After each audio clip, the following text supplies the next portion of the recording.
जहाँ के सारे कमालत, जहाँ के सारे कमालत एक तुझ में है, तेरे कमल किसी में नहीं है। बलगल उला बिकमालिही कशफत दुजा बिजमालिही हसनत जमीउ खिसालिही सल्लु अलैहि व आलिही। इश्क़ महबूब खुदा जिस दिल में हासिल नहीं, इश्क़ महबूब खुदा जिस दिल में हासिल नहीं। लाखों मोमिन हो मगर ईमान में कामिल नहीं। ला इलाहा इल्लल्लाह, ला इलाहा इल्लल्लाह, ला इलाहा इल्लल्लाह। जुरे ला इलाहा इल्लल्लाह, ला इलाहा इल्लल्लाह, ला इलाहा इल्लल्लाह, ला इलाहा इल्लल्लाह, ला इलाहा इल्लल्लाह। शुद्ध वजूदश रहमतल लिल आलमीन, शुद्ध वजूदश रहमतल लिल आलमीन। मस्जिदे ओ शुद्ध हमारो ये ज़मीन। ला इलाहा इल्लल्लाह, ला इलाहा इल्लल्लाह, ला इलाहा इल्लल्लाह। জিকিরের দ্বারা কি হয়? জিকিরের দ্বারা কলব পরিষ্কার হয়। কোরআন হাদিস অনেক সময় আমরা বুঝি না, ভিতরে ঢুকে না, তার কারণ দিলের মধ্যে ময়লা থাকে। এই জন্য দিলটা আগে একটু পরিষ্কার করে নিতে হয়। আল্লাহ কোরআনের মধ্যে বলেন, আলা বিযিকরিল্লাহি তাতমাইন্নুল কুলুব।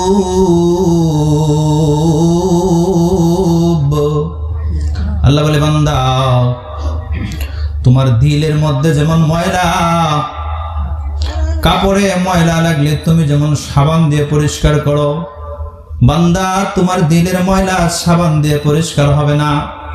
বান্দা আমি আল্লাহর জিকির যদি করো রে বান্দা, তোমার দিলের মধ্যে যে ময়লা আছে বান্দা, ওই ময়লাগুলো আমি আল্লাহ আল্লাহ ডাকার কারণে দূর করে দিব। এই জন্য মন থেকে একটু দিলটা পরিষ্কার করে নিন। লা ইলাহা ইল্লাল্লাহ, লা ইলাহা ইল্লাল্লাহ, লা ইলাহা ইল্লাল্লাহ, লা ইলাহা ইল্লাল্লাহ। হোসেনপুর দক্ষিণ পাড়া বাইতুন নূর জামি মসজিদের উদ্যোগে বার্ষিক ওয়াজ মাহফিল। অত্র মাহফিলে উপস্থিত সম্মানিত সভাপতি, সহসভাপতি, প্রধান অতিথি, প্রধান মেহমান, আমার পূর্বে কথা বলেছেন শ্রদ্ধেয় উলামাই কেরাম, আমার সামনে উপস্থিত আমার বাবার বয়সী বৃদ্ধ বাবারা, যুবক ভাইরা, পর্দার আড়ালের অন্তরত মা ও বোনেরা, আমি আপনাদের খেদমতে সূরা তাহরিম এর 6 নম্বর আয়াত পেশ করেছি। আপনারা একটু আমার দিকে খেয়াল করতে হবে, আমার সাথে আপনাদের বলতে হবে। যতক্ষণ কথা হয় এতক্ষণ কথার মাঝে আপনি কি শিখতেছেন এটুক নিয়ে যেতে হবে আপনাকে। যে হুজুর প্রধান বক্তা এতটুকু কথা বলেছে, দ্বিতীয় বক্তা এতটুকু কথা বলেছে, কার কথা থেকে আমি কতটুকু শিক্ষা গ্রহণ করেছি এটুক আমাকে নিতে হবে। আমরা পারবো তো ইনশাআল্লাহ? একটু আমার দিকে খেয়াল রাখতে হবে। কোরআন তাফসির, কোরআনের তাফসির আলোচনা খুব মনোযোগ দিয়ে শুনতে হয়, না হয় আপনি বুঝবেন না, আলোচনা বুঝে আসবে না। আমার দিকে খেয়াল করেন, দেখেন কোরআনের আলোচনা শুনতে হবে কিভাবে আল্লাহ আমাদেরকে শিখাচ্ছেন। দেখেন আল্লাহ বলেন, وَإِذَا قُرِئَ الْقُرْآنُ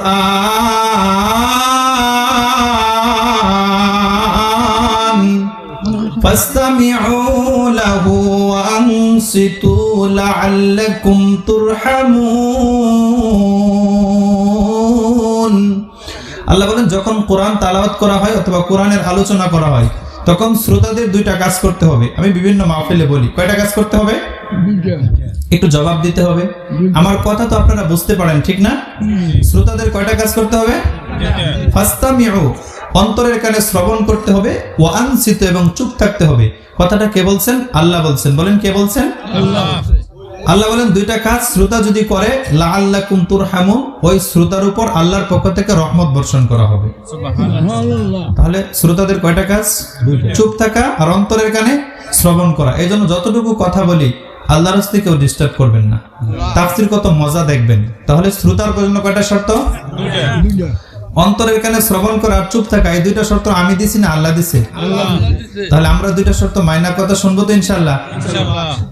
তাহলে আপনাদের খেদমতে আমি সূরা তাহরিম এর 6 নম্বর আয়াত পেশ করেছি, যেটা বললাম যে আমি আধা ঘন্টা বা 1 ঘন্টা কথা শুনবো, আমি কি শিখতে পারলাম, হুজুরের কাছ থেকে কতটুকু আমি শিখতে পারলাম, আমার আমলের মধ্যে ফিট করার নিয়তে শিখবো এবং শিখার উদ্দেশ্যে এখানে শুনবো। রাজি আছি তো ইনশাআল্লাহ?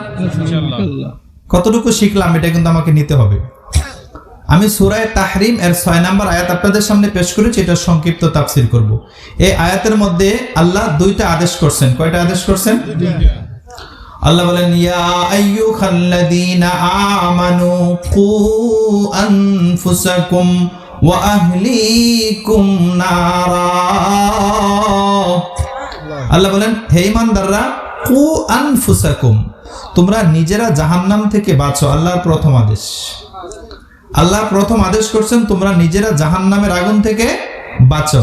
2 নাম্বার আল্লাহ বলেছেন, ওয়া আহলিকুম নারা, তোমাদের অধীনস্থ যারা আছে তাদেরকে জাহান্নামের আগুন থেকে বাঁচাও। আল্লাহ কয়টা আদেশ করছেন? বলেন, এই আয়াতের মধ্যে আল্লাহ কয়টা আদেশ করছেন? দুইটা। এক, নিজেরা জাহান্নাম থেকে বাঁচো, আর দ্বিতীয় আদেশ হলো অপরকে, তোমাদের অধীনস্থ যারা আছে তাদেরকে জাহান্নাম থেকে বাঁচাও। এটা কার আদেশ? আল্লাহর আদেশ। বলেন, কার আদেশ?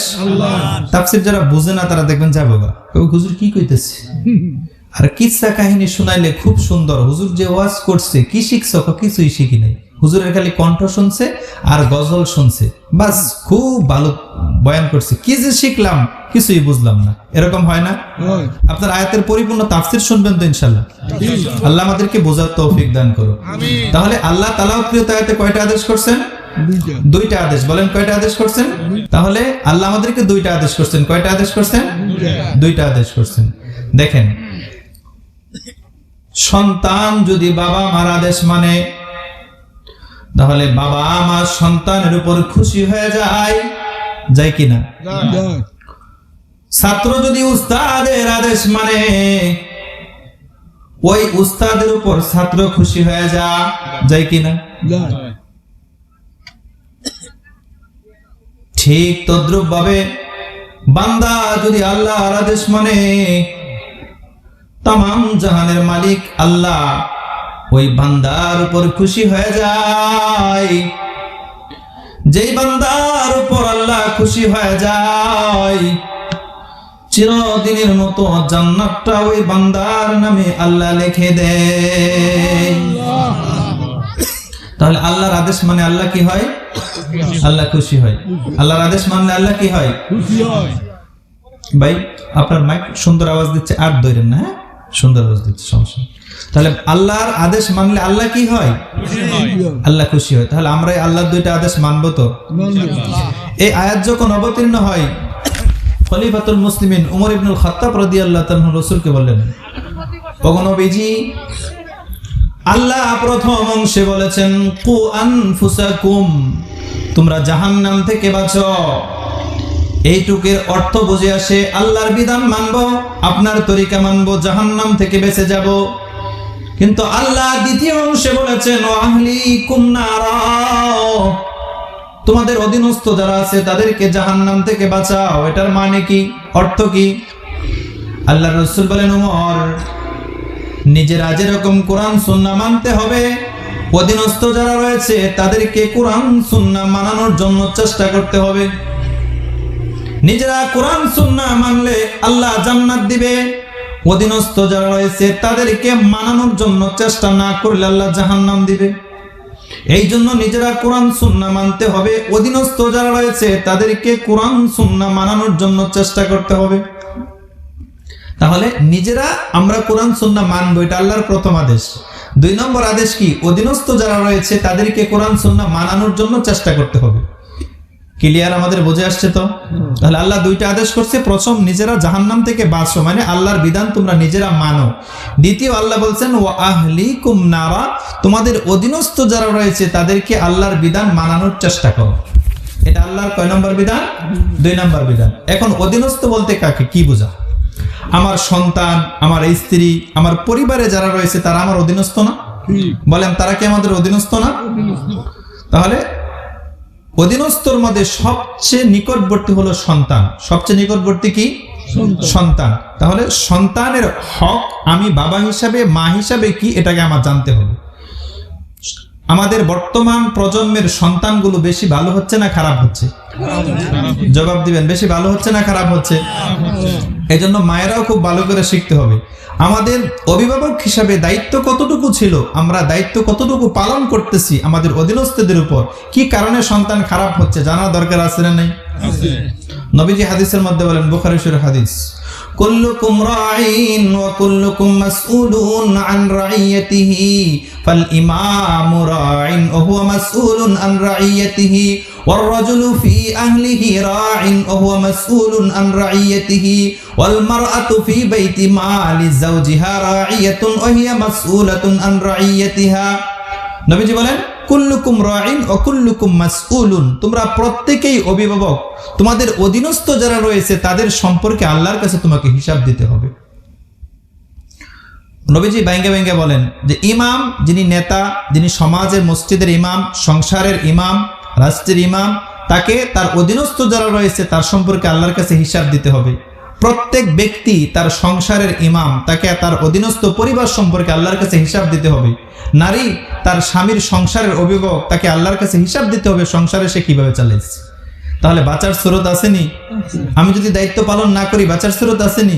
তাহলে অভিভাবক হিসাবে আমার দায়িত্ব আছে। এই দায়িত্ব আল্লাহর পক্ষ থেকে সুনির্দিষ্ট করে দেওয়া হয়েছে। সেই দায়িত্বগুলো আমরা জানবো এবং মানবো। রাজি আছি তো ইনশাআল্লাহ? তাহলে অভিভাবক হিসাবে প্রধানত 3টা দায়িত্ব। কয়টা দায়িত্ব? 3টা দায়িত্ব। হুজুর পাইলেন কোথায়? নবীজির হাদিসে। হাদিস দেন, নবীজি বলেন, মান বুলিদা লাহু ওয়ালাদুন ফালইহসিন ইসমাহু ওয়া আদিবাহু ফাইদা বালাগা ফালইউজাউবিজহু। আমরা কি শিখবো মাহফিল থেকে? কতটুকু শিখছি এটুকু পকেটে প্যাকেট করে নিয়ে যেতে পারবো তো ইনশাআল্লাহ? অভিভাবকদের প্রথমত 3টা দায়িত্ব। কয়টা দায়িত্ব? 3টা। বলেন, কয়টা দায়িত্ব? 3টা। অভিভাবকদের দায়িত্ব কয়টা? 3টা। বাবা হিসাবে, মা হিসাবে আমাদের কয়টা দায়িত্ব? 3টা। মৌলিক দায়িত্ব 3টা। মৌলিক দায়িত্ব কয়টা? 3টা। নবীজি হাদিসের মধ্যে বলছেন এই 3টা দায়িত্ব আমরা শিখবো এবং আমল করবো। পারবো তো ইনশাআল্লাহ? ইনশাআল্লাহ। এখন আমরা শুনি। রাসূল বলেন, মান বুলিদা লাহু ওয়ালাদুন ফালইহসিন ইসমাহু ওয়া আদিবাহু ফাইদা বালাগা ফালইউজাউবিজহু। নবীজি বলেন, যেই বান্দা, যে বান্দি সন্তান জন্ম দেয়, মান বুলিদা লাহু ওয়ালাদুন, 1 নাম্বার দায়িত্ব, ফালইহসিন ইসমাহু, সে যেন সন্তানের জন্য সুন্দর একটা নাম রাখে। 1 নাম্বার দায়িত্ব কি? সন্তানের জন্য সুন্দর নাম রাখা। এটা অভিভাবকের কয় নাম্বার দায়িত্ব? মৌলিক 1 নাম্বার দায়িত্ব। সন্তানের জন্য সুন্দর কি রাখা? আমরা কি সুন্দর নাম রাখি? এখন এমন নাম রাখি, কেউ রাগ করবেন না, এমন নাম সন্তানের রাখি, এটা মুসলমানের সন্তান নাকি এটা খ্রিস্টানের সন্তান, এটা বোঝার কোনো সুরত নেই। এটা বোঝার সুরত নাই, এমন নাম আমরা রাখি। আবার কোনো ভাই, কোনো মা এরকম করি আমরা, বেশি ডিজিটাল দেখাইতে যায়, মানে সন্তানের নামটা রাখছি সুন্দর, যেমন আব্দুল্লাহ বিন পিন্টু, আব্দুল্লাহ বিন সিন্টু, আব্দুল আউয়াল পিন্টু, আব্দুল আউয়াল লিন্টু। নামটা কিন্তু সুন্দর, কিন্তু পিছনে লাগাই দিছে একটা ফসা নাম। প্রথম কিন্তু সুন্দর নাম রাখছিল, কিন্তু এখন ওই সুন্দরে আর কেউ ডাকে না, ওই পিন্টু বলেই ডাকে। কথা ঠিক না? কিয়ামতের দিন তো ওই নামে ডাকা হবে। আপনি চিন্তা করবেন এটার প্রভাব কি? কিয়ামতের ময়দানে আল্লাহ যখন উমরকে ডাক দিবে, উমর, মুহাদ্দিসিনে কেরাম হাদিসের ব্যাখ্যায় লেখেন অনেক মানুষ ওই দিন উমরের সাথে উঠে যাবে। আল্লাহ বলবে তোমাদেরকে ডাকি নাই। বান্দার পক্ষ থেকে জবাব দেওয়া হবে, আল্লাহ আপনি তো উমর বলেছেন, আপনি তো নির্দিষ্ট করা উমর ইবনুল খাত্তাব বলেন নাই। আল্লাহ বলবে যা, আমার বান্দার সাথে যেহেতু তোরা আসছ, আমার উমরের খাতিরে তোদেরকে আমি আল্লাহ মাফ করে দিলাম। লাভ না লস? লাভ না লস? এজন্য নাম রাখবো আমরা সুন্দর, পারবো না ইনশাল্লাহ? বাচ্চাদের নাম রাখবো কি সুন্দর নাম রাখবো না অসুন্দর নাম রাখবো? আবার কিছু কিছু ভাই আছে বেশি পণ্ডিত, কি করে হুজুরদের কাছে যায় না, নিজেই কোরআন শরীফ গাইটা গাইটা নাম রেখে দেয়। এক ব্যক্তির নাম রাখছে জানিয়া, এক মহিলা মেয়ের নাম রাখছে, নতুন বাচ্চা হয়েছে জানিয়া। কিভাবে হ্যাঁ রাখছে? হ্যাঁ কোরআন শরীফে পড়ছে, কোরআন শরীফ আয়াত আছে, আয-যানি ওয়াজ-যানিয়াতু ফাজলিদু কুল্লা ওয়াহিদিম মিনহুমা, যে জানাকারী জানাকারিনী নারী হোক পুরুষ হোক তাদেরকে 100 বেতাঘাত ধরতে হবে যদি জানা করে আর কি। তো হ্যাঁ ওই যে জানি আছে, এখন সে কি করছে, মেয়ের নাম রেখে দিছে জানি। জানি অর্থ জানাকারিনী, অর্থটা খুব ভালো না মন্দ? আমারে ফোন করছে, হুজুর আমার মেয়ের নাম কি জানি, অর্থটাকে আমি কি লা হাওলা ওয়ালা কুওয়াতা ইল্লা বিল্লাহ। গজব করে ফেলাইছেন। হুজুর কোরআন শরীফে যে আছে, এখন বলেন তো কিভাবে বুঝাইতারেন? আমি বললাম যে কোরআন শরীফে তো ফেরাউনের নামও আছে, ইন্না কারুন ওয়া ফিরআউন ওয়া হামান। ফেরাউন, হামান, কারুন নাম আছে না?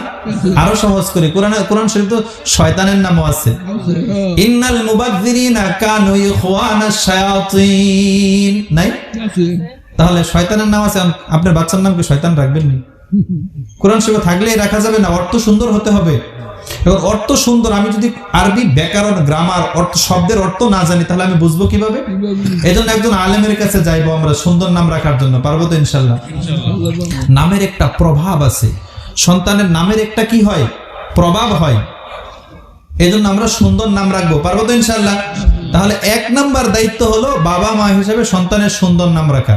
আমরা কি শিখলাম? অভিভাবক হিসাবে 1 নাম্বার মৌলিক দায়িত্ব, জন্মগ্রহণ করার পরে মৌলিক দায়িত্ব সন্তানের সুন্দর নাম রাখা। এটা অভিভাবকের কয় নাম্বার দায়িত্ব? আরো অনেক দায়িত্ব আছে, মৌলিক গুলো আমি বলছি। জন্মে গ্রহণ করার পরে ডান কানে আজান দেওয়া, আপনার আকিকা করা, ওগুলো আনুষঙ্গিক, কিন্তু মৌলিক হলো 1 নাম্বার সন্তানের জন্য জন্মগ্রহণের পরে কি করা, সুন্দর নাম রাখা। রাখবো তো আমরা ইনশাল্লাহ? আর পচা নাম রাখবো না, আজকে থেকে সুন্দর নাম রাখবো, যে নাম দেখেই চিনা যায় যেটা মুসলমানের সন্তান। বলেন তো একজন ব্যক্তির নাম যদি আব্দুল্লাহ থাকে, সে যে মুসলমান এটা বুঝতে কষ্ট হবে? আর যদি সাগর থাকে, সাগর, কোনো ভাই সাগর থাকলে রাগ করেন না, বোঝানোর জন্য বলছি, আমি তো কারো চিনি না, কারণ নাম সাগর থাকে এটা মুসলমান না খ্রিস্টান না হিন্দু বুঝবেন নি? বুঝবেন? বাতাস, সাগর, নদী, চন্দ্র, আরো কি সাগর, নদী, কত খাল বিল, কত নাম রাখে, পদ্মা, গোলাপ, রজনী, এগুলো রাখে না? এগুলো চিনবেন কিভাবে মুসলমান না হিন্দু? এজন্য আমরা এই কাজটা করবো না, পারবো না ইনশাল্লাহ? নাম দ্বারাই যে বোঝা যায় যেটা মুসলমানের সন্তান, 1 নাম্বার দায়িত্ব। পারবো তো ইনশাল্লাহ? ওয়াআদ্দিবাহু 2 নাম্বার, একটু ব্যাখ্যা সাপেক্ষে, এই জন্য একটু এটা লম্বা হবে। ওয়াআদ্দিবাহু, তাদেরকে যেন 2 নাম্বার দায়িত্ব অভিভাবকের, সন্তানকে আখলাক, চরিত্র শিক্ষা দেওয়া, ভদ্রতা শিক্ষা দেওয়া। কি দেওয়া? হযরত উমরের কাছে একজন ব্যক্তি এসে বলে, হুজুর আমার সন্তান কথা শুনে না, সন্তানকে যদি বসতে বলি সন্তান দাঁড়ায় যা, ডান দিকে যাইতে বললে সন্তান বাম দিকে যা, ঘুমাইতে বললে উঠে যা, উঠতে বললে ঘুমায় যা, সব উল্টা করে। হযরত উমর সন্তানকে বলে, এই সন্তান, তোমার বাবা অভিযোগ দিয়েছে সত্য কিনা? সন্তান জবাব দেওয়ার পূর্বে সন্তান খলিফাকে প্রশ্ন করে, খলিফা, পিতামাতার উপর কি সন্তানের কোনো দায়িত্ব ছিল কিনা? বাবা অভিযোগ করেছে আমার বিরুদ্ধে, আমি বাবার কথা শুনি না, আপনার কাছে আমি জানতে চাই বাবা হিসেবে আমার উপর কোনো দায়িত্ব ছিল কিনা? প্যাস লাগছে নি? পিতা বিচার দিছে, সন্তান পাল্টা বিচার দিয়ে দিছে। এবার ওমর 3টা দায়িত্বের কথা বলেছে, যে 3টা দায়িত্ব রাসূল হাদিসের মধ্যে বলেছে। দেখা গেছে একটা দায়িত্ব বাবা পালন করে নাই, সন্তানকে সুন্দর নাম রাখে নাই। নাম রাখছে হাফল। হাফল শব্দের অর্থ চামচিকা, সুন্দর নেই। চামচিকা নাম রাখছে সন্তানের, সুন্দর নেই। 2 নাম্বার, কোরআনের আলিফ ও শিক্ষা দেয় নাই। শিষ্টাচারিতা, কোরআন শিক্ষা দেওয়া, আলিফ ও শিক্ষা দেয় নাই। 3 নম্বর, একজন নেককার স্ত্রীদেরকে বিবাহের ব্যবস্থা করা, একটা বান্দিদেরকে বিবাহের ব্যবস্থা করছে। তাহলে দায়িত্ব আদায় করছে নি? 3টা শোনার পর খলিফাতুল মুসলিমিন রাগ হয়ে কয়, আয় বান্দা, হে আল্লাহর বান্দা, সন্তানের বিরুদ্ধে অভিযোগ দিয়েছ, তুমি তো সন্তানের কোনো হক আদায় করো নাই। 3টা দায়িত্ব ছিল, একটা হক আদায় করো নাই, আবার সন্তানের বিরুদ্ধে তুমি অভিযোগ দিচ্ছ। দমক দিয়ে আবার বাহির করে দিচ্ছ। আমরা কি আদায় করিনি সন্তানের উপর? 2 নাম্বার কি ছিল? ওয়াআদ্দিবাহু। খলিফাতুল মুসলিমিন এটার ব্যাখ্যা করেছেন কোরআন কিতাব কিছু শিক্ষা দেওয়া। কোরআন কিতাব কি করা? কিতাব কিছু সন্তানকে শিক্ষা দেওয়া। আমরা শিক্ষা দেইনি? আমরা তো দেই না। কোরআন শিক্ষা দেই। আমরা বলি কি, মাদ্রাসায় পড়লে মরে যাবে, না খায়া মরবো। মাদ্রাসায় পড়লে কি করবে? না খায়া মরবো। আর স্কুলে পড়লে অনেক টাকা ইনকাম করতে পারবো। অথচ আমরা কি জানি? আমরা কি জানি? নবীজি হাদিসের মধ্যে বলছে, মৃত্যুর সময় যদি সূরা ইয়াসিন তার পাশে বসে বসে পড়া হয়, তাহলে ওই ব্যক্তির মৃত্যুটা সহজ হয়ে যায়। সুবহানাল্লাহ। বাড়িতে যায় কয়েন। মনে করেন একজন ব্যক্তি, এক্সাম্পল দিচ্ছি, আপনারা কেউ রাগ করেন না। একজন ব্যক্তি অসুস্থ, মুমূর্ষ অবস্থায় আছে, সে মারা যাচ্ছে, এরকম হয় না? একটারে ডাক্তার বানাইছে, একটারে ইঞ্জিনিয়ার বানাইছে, আর যেটা একটু বুদ্ধিশুদ্ধি কম এটারে মাদ্রাসাত পড়াইছে। বুদ্ধিশুদ্ধি নাই কটার মাদ্রাসাত পড়া, আর যেটা জ্ঞান ট্যান ভালো করে ডাক্তার বানা, ইঞ্জিনিয়ার বানাইছে, তাই একটার বুদ্ধিশুদ্ধি কম ওটারে মাদ্রাসাত পড়াইছে। জমি জমি বিক্রি করে ওই 2টারে ডাক্তার আর ইঞ্জিনিয়ার বানাইছে। এখন বাবা যখন খুব অসুস্থ, ডাক্তার সাহেব আসতে দেখার জন্য, ইঞ্জিনিয়ার সাহেব আসতে দেখার জন্য আপেল কমলা সব নিয়ে আসছে। বাবা তো মারা যাইতেছে। এখন বাবা কি আপেল কমলা খাওয়াইলে বাবার মৃত্যু হালকা হয়ে যাব? কারণ আপেল কমলা খাওয়াইলে বাবার মৃত্যু হালকা হয়ে যাব? এখন বাবার যখন মৃত্যুর গড়গড়া শুরু হয়েছে, এটা খুব জটিল অবস্থা, এটা যার না হয়েছে সে বুঝবেন না, আর যার হয়েছে সেই তো আর বলতেও পারবে না, সে তো চলেই গেছে। খুব কঠিন অবস্থা। যখন বাবার আজরাইল কাছে আসছে, বাবা যখন সবকিছু চক্ষু টুকু উল্টায় দিতেছে, ডাক্তার চিৎকার দিয়ে বাবার উপরে পড়ে গেছে। কষ্ট বাড়ছে না কমছে? কষ্ট বাড়ছে না কমছে? ইঞ্জিনিয়ার সাহেব আরেক পাশে উপরে পড়ে গেছে চিৎকার দিয়ে, বাবা কেয়া। এখন ওই যে যেটা মাদ্রাসাত পড়াইছিল, টাকা বেশি খরচ দেয় নাই, ওরা তাদের সরাইয়া, ভাইজান আপনারা সরেন সরাইয়া পাশে বসে শুরু করে দিয়ে দিচ্ছে, ইয়াসিন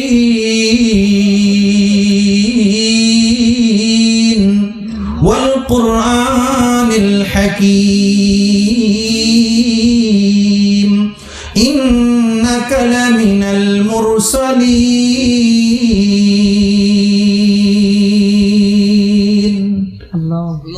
বাস বলেন তো, বাবার উপকার হয়েছে না ক্ষতি হয়েছে?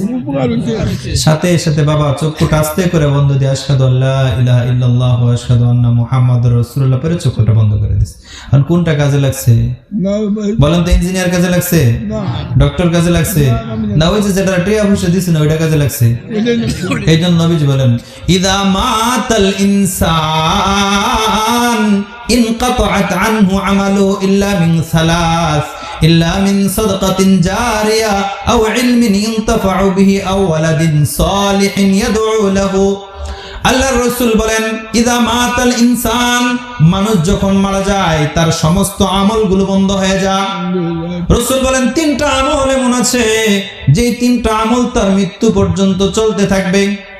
3টা আমল এমন আছে, মানুষ মারা যাবে, সে থাকবে না, তার হাড্ডি মাংস সবকিছু মাটি হয়ে যাবে, কিন্তু 3টা আমল এমন আছে যে 3টা আমল মৃত্যু পর্যন্ত না, কিয়ামত পর্যন্ত তার জারি থাকবে। 3টা আমল আমরা করব তো? 3টা আমল হলো, ইল্লা মিন সাদকাতিন জারিয়া, একটা হলো সাদকায়ে জারিয়া, মানে অনবরত জারি থাকে, যেমন মসজিদ মাদ্রাসা, এটাকে কি বলা হয়?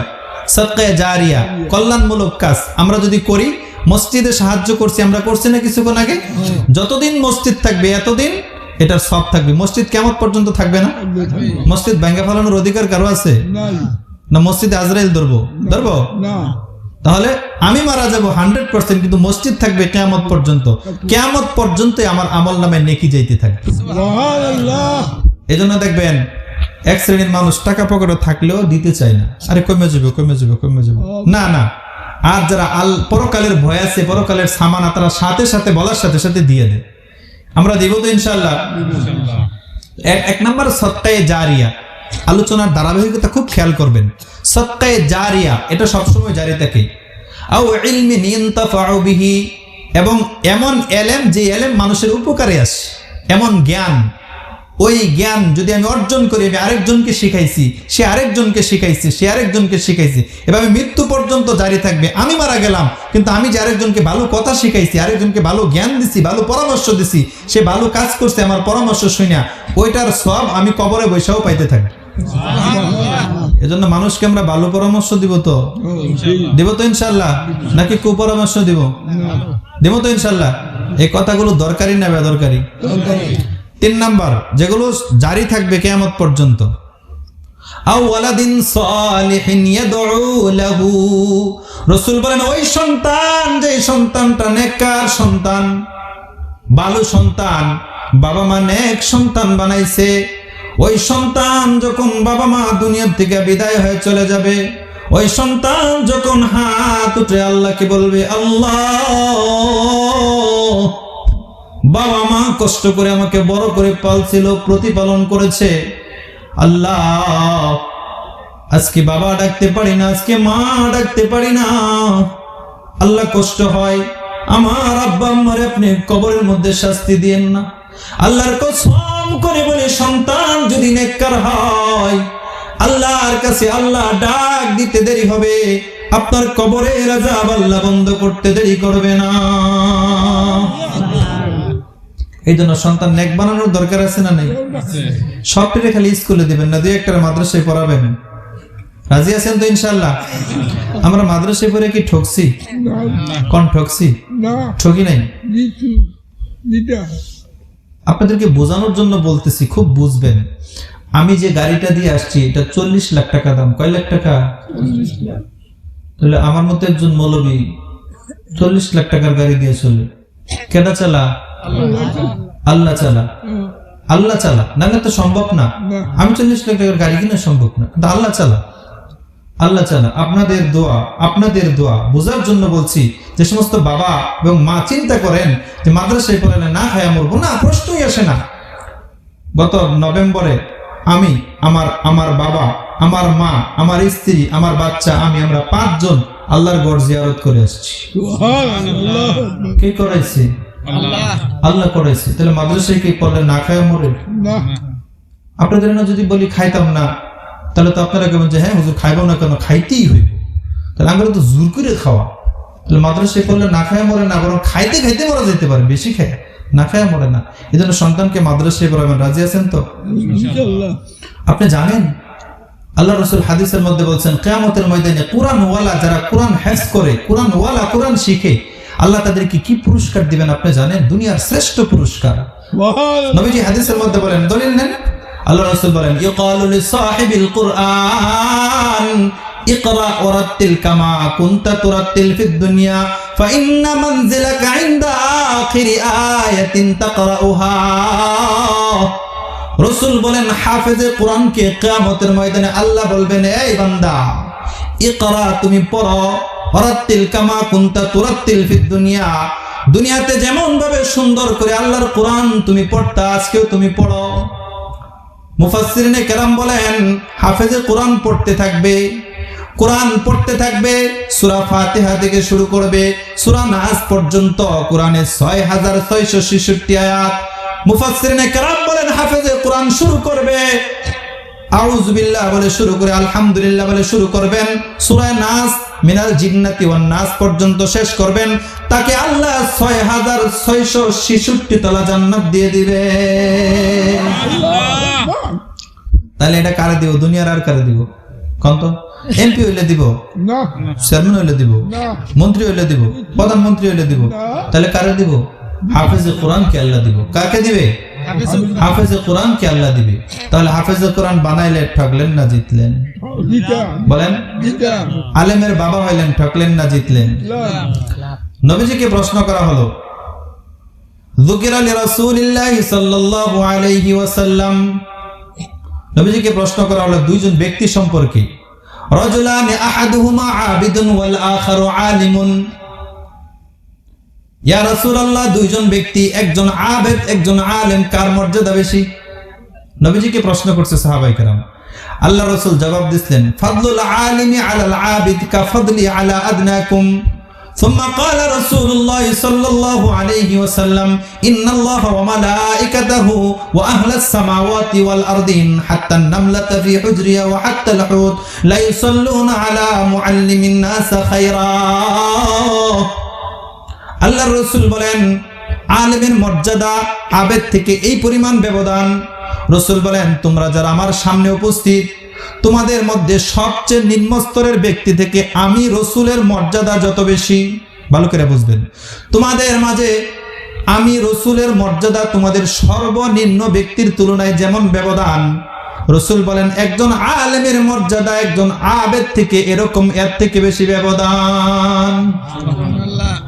রাসূল বলেন, ইন্নাল্লাহা ওয়া মালাইকাতাহু, ব্যবধানের কারণ বলতেছে, ইন্নাল্লাহা ওয়া মালাইকাতাহু ওয়া আহলাস সামাওয়াতি ওয়াল আরদিন। রাসূল বলেন, আসমানের সমস্ত ফেরেশতা, জমিনের সমস্ত মাখলুক, এবং কি হাত্তাল হুজরাতা ফি হুমলি ওয়া হাত্তাল হুত, রাসূল বলেন গর্তের পিপিলিকা এবং সমুদ্রের মাছ পর্যন্ত আলেমের জন্য, এলেম শিক্ষাকারী ব্যক্তির জন্য দোয়া করে। গর্তের পিপিলিকা, সমুদ্রের মাছ কার জন্য দোয়া করে? বলেন, কার জন্য দোয়া করে? ডাক্তার বানাইছেন তার জন্য দোয়া করে, ইঞ্জিনিয়ার বানাইছেন তার জন্য দোয়া করে, আলেমের জন্য দোয়া করে। সবচেয়ে বড় ফায়দা হলো, আপনি মারা গেলে কবরের পাশে দাঁড়ায় সন্তান যে দোয়া করবে, দোয়া কবুল হবে কি হবে না?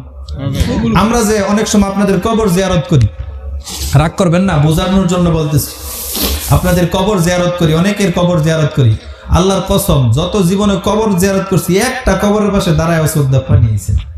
সত্য কথা কইলাম, মিথ্যা না। কিন্তু এখনো যদি দাদা দাদু মারা গেছে, আব্বা আম্মা জীবিত আছে, আল্লাহর কসম করে বলি, দাদা দাদুর কবরের পাশে দাঁড়ায় যদি আল্লাহর কাছে হাত তুলে বলি, আল্লাহ আমার দাদাকে মাফ করে দেন, খোদার কসম করে বলি, বলতে দেরি হয়, চোখ দিয়া পানি আসতে দেরি হয় না, কারণ রক্তের ব্লাডের সম্পর্ক। এই জন্য সন্তানকে দ্বীন শিক্ষা দিবেন, সন্তানকে তরবিয়ত শিক্ষা দিবেন, আমল শিক্ষা দিবেন। পারবেন তো ইনশাল্লাহ? সবাই করবেন তো? আলেম যদি নাও বানাইতে পারেন, আলেম যদি নাও বানাইতে পারেন, তারপরেও প্রাথমিক কোরআনটা শিক্ষা দিবেন, নামাজটা শিক্ষা দিবেন, হজটা শিক্ষা দিবেন, যাকাতটা শিক্ষা দিবেন, ইসলামিক মৌলিক বিষয়গুলো শিক্ষা দিবেন, আদব আখলাক শিষ্টাচারিতা শিক্ষা দিবেন। পারবেন তো ইনশাল্লাহ? এখন বলবেন, হুজুর আলেমের এত ফজিলত শুনলাম, আঙ্গর তো ছেলেবেলেই নাই, তো পড়ায় মুখারে আঙ্গর কি কোনো ফাজাইল টাজাইল নাই? থাকলে কয়ে দিয়েছেন কমু। আপনারা যারা আলেম বানানোর সুরত নাই বা নিজেরাও আলেম হওয়ার সুযোগ নাই, আপনাদেরও ফাজাইল নেওয়ার সুযোগ আছে। বলবো নি? আমল করবেন? আমল করবেন বললে সবগুলো হাদিস থেকে বলবো, বানায় একটাও বলবো না। নবীজি বলেন, কুন আলিমান আও মুতাআল্লিমান আও মুঈনান আও মুহিব্বান লা তাকুনু খামিসা। রাসূল বলেন, হয়তো তুমি নিজে আলেম হও, তুমি পারো নাই, আলেমের ছাত্র হও, সেটাও পারো নাই, আও মুঈনান আও মুহিব্বান, সহযোগিতা করো, আলেমকে সহযোগিতা করো ধর্মীয় কাজে, সেটাও পারো নাই, টাকা নাই, আও মুহিব্বান, তাকে মুহাব্বত করো, দিল থেকে ভালোবাসো, আলেমকে দিল থেকে ভালোবাসো। হুজুর দিল থেকে ভালোবাসলে কি হইব? বুখারী শরীফের হাদিস। নবীজি বলেন, আল মারউ মা মান আহাব্বা, যে যাকে ভালোবাসে কিয়ামতের ময়দানে তার সাথে তার হাসর হবে। সুবহানাল্লাহ। তাহলে আলেমকে ভালোবাসলে হাসর হবে কার সাথে? বলেন কার সাথে? আলেমের সাথে। জালেমকে ভালোবাসলে হাসর হবে কার সাথে? সহজ কথা, আলেমকে ভালোবাসলে যদি আলেমের সাথে হাসর হয়, জালেমকে ভালোবাসলে কার সাথে হাসর হবে? একজন সাহাবী রাসূলকে এসে বলেন, ইয়া রাসূলুল্লাহ, জান্নাতে তো যাব, ওগো নবীজি আপনাকে এত ভালোবাসি, এত মুহাব্বত করি, জান্নাতে আপনার মাকাম এত উঁচুতে থাকবে আল্লাহর রাসূল, জান্নাতে তো আপনাকে দেখতে পারবো না। বলেন তো, একজন যদি একতলায় থাকে, আরেকজন যদি 100 তলায় থাকে, একতলার লোক কি 100 তলার লোককে দেখা যাবে না? সাহাবী চিন্তা করলো যে নবীজির তো অনেক বড় জান্নাত হবে, তাহলে আমি যদি নবীজির না দেখতে পারি জান্নাতে, তো আমার জান্নাত দরকার নেই। মুহাব্বত কাকে বলে বোঝাচ্ছি। তো নবীজিকে যায় প্রশ্ন করতে, যে রাসূলুল্লাহ আপনার জান্নাত তো অনেক দামি, অনেক উপরে থাকবেন, আমি যদি জান্নাতে যাই আমি তো ছোট জান্নাত পাবো, আপনারা তো আমি দেখতে পারবো না, তো আমার এই জান্নাত টান্নাত লাগতো না। আপনারা যদি নাই দেখতে পারি তো এই জান্নাত আমার লাগবে। নবীজিকে জানে নাকি যে নবীজির সাথে জান্নাতে যাইবো? এখন নবীজি কি করবেন? আল্লাহর রাসূল সাহাবার প্রশ্ন শুনে আসমানের দিকে তাকায় আছে, আল্লাহর পক্ষ থেকে জবাব আসলে রাসূল জবাব দিবেন। সাথে সাথে আয়াত নাযিল হয়ে গেল, ওগো নবীজি আপনার যে সাহাবারা, আপনার যেই সমস্ত উম্মতেরা আপনার অনুসরণ করবে, পরিপূর্ণ অনুসরণ করবে, আপনাকে দিল থেকে মুহাব্বত করবে, ওই সমস্ত ব্যক্তিরা আপনার সাথে জান্নাতে থাকবে। এর ব্যাখ্যা কি? তাহলে নবীজিকে মুহাব্বত করলে নবীজির সাথে জান্নাতে থাকা যাবে, উলামায়ে কেরামকে মুহাব্বত করলে কার সাথে জান্নাতে থাকবেন? বলেন। আল উলামা ওয়ারাসাতুল আম্বিয়া, রাসূল বলেন উলামায়ে কেরাম কার ওয়ারিস? নবীদের ওয়ারিস। উলামায়ে কেরাম কার ওয়ারিস? নবীদের ওয়ারিস। এইজন্য উলামায়ে কেরামকে খুব মুহাব্বত করবেন। পারবেন না এটা? এটা তো পারবেন। মুহাব্বত করলে টাকা লাগবে না। আপনাদের মসজিদের ইমাম সাহেবকে কি প্রত্যেকদিন একটা করে চা খাওয়া লাগবে? মুহাব্বত করলে। আমি জিজ্ঞাসা করলাম আপনাদের ইমাম সাহেবরে যে হুজুর আপনার বেতন কত দেয়? 11,000 টাকা। 11,000 টাকা দিয়ে সংসার চলেনি, তাহলে আপনারা এত কম বেতন দেন কে? মুহাব্বত আপনাদের সংসারের দিয়ে এত খরচ লাগে, 11,000 টাকা দিয়ে ইমাম সাহেব চলেনি, বেতন বাড়ায় দিবেন। পারবেন তো ইনশাআল্লাহ?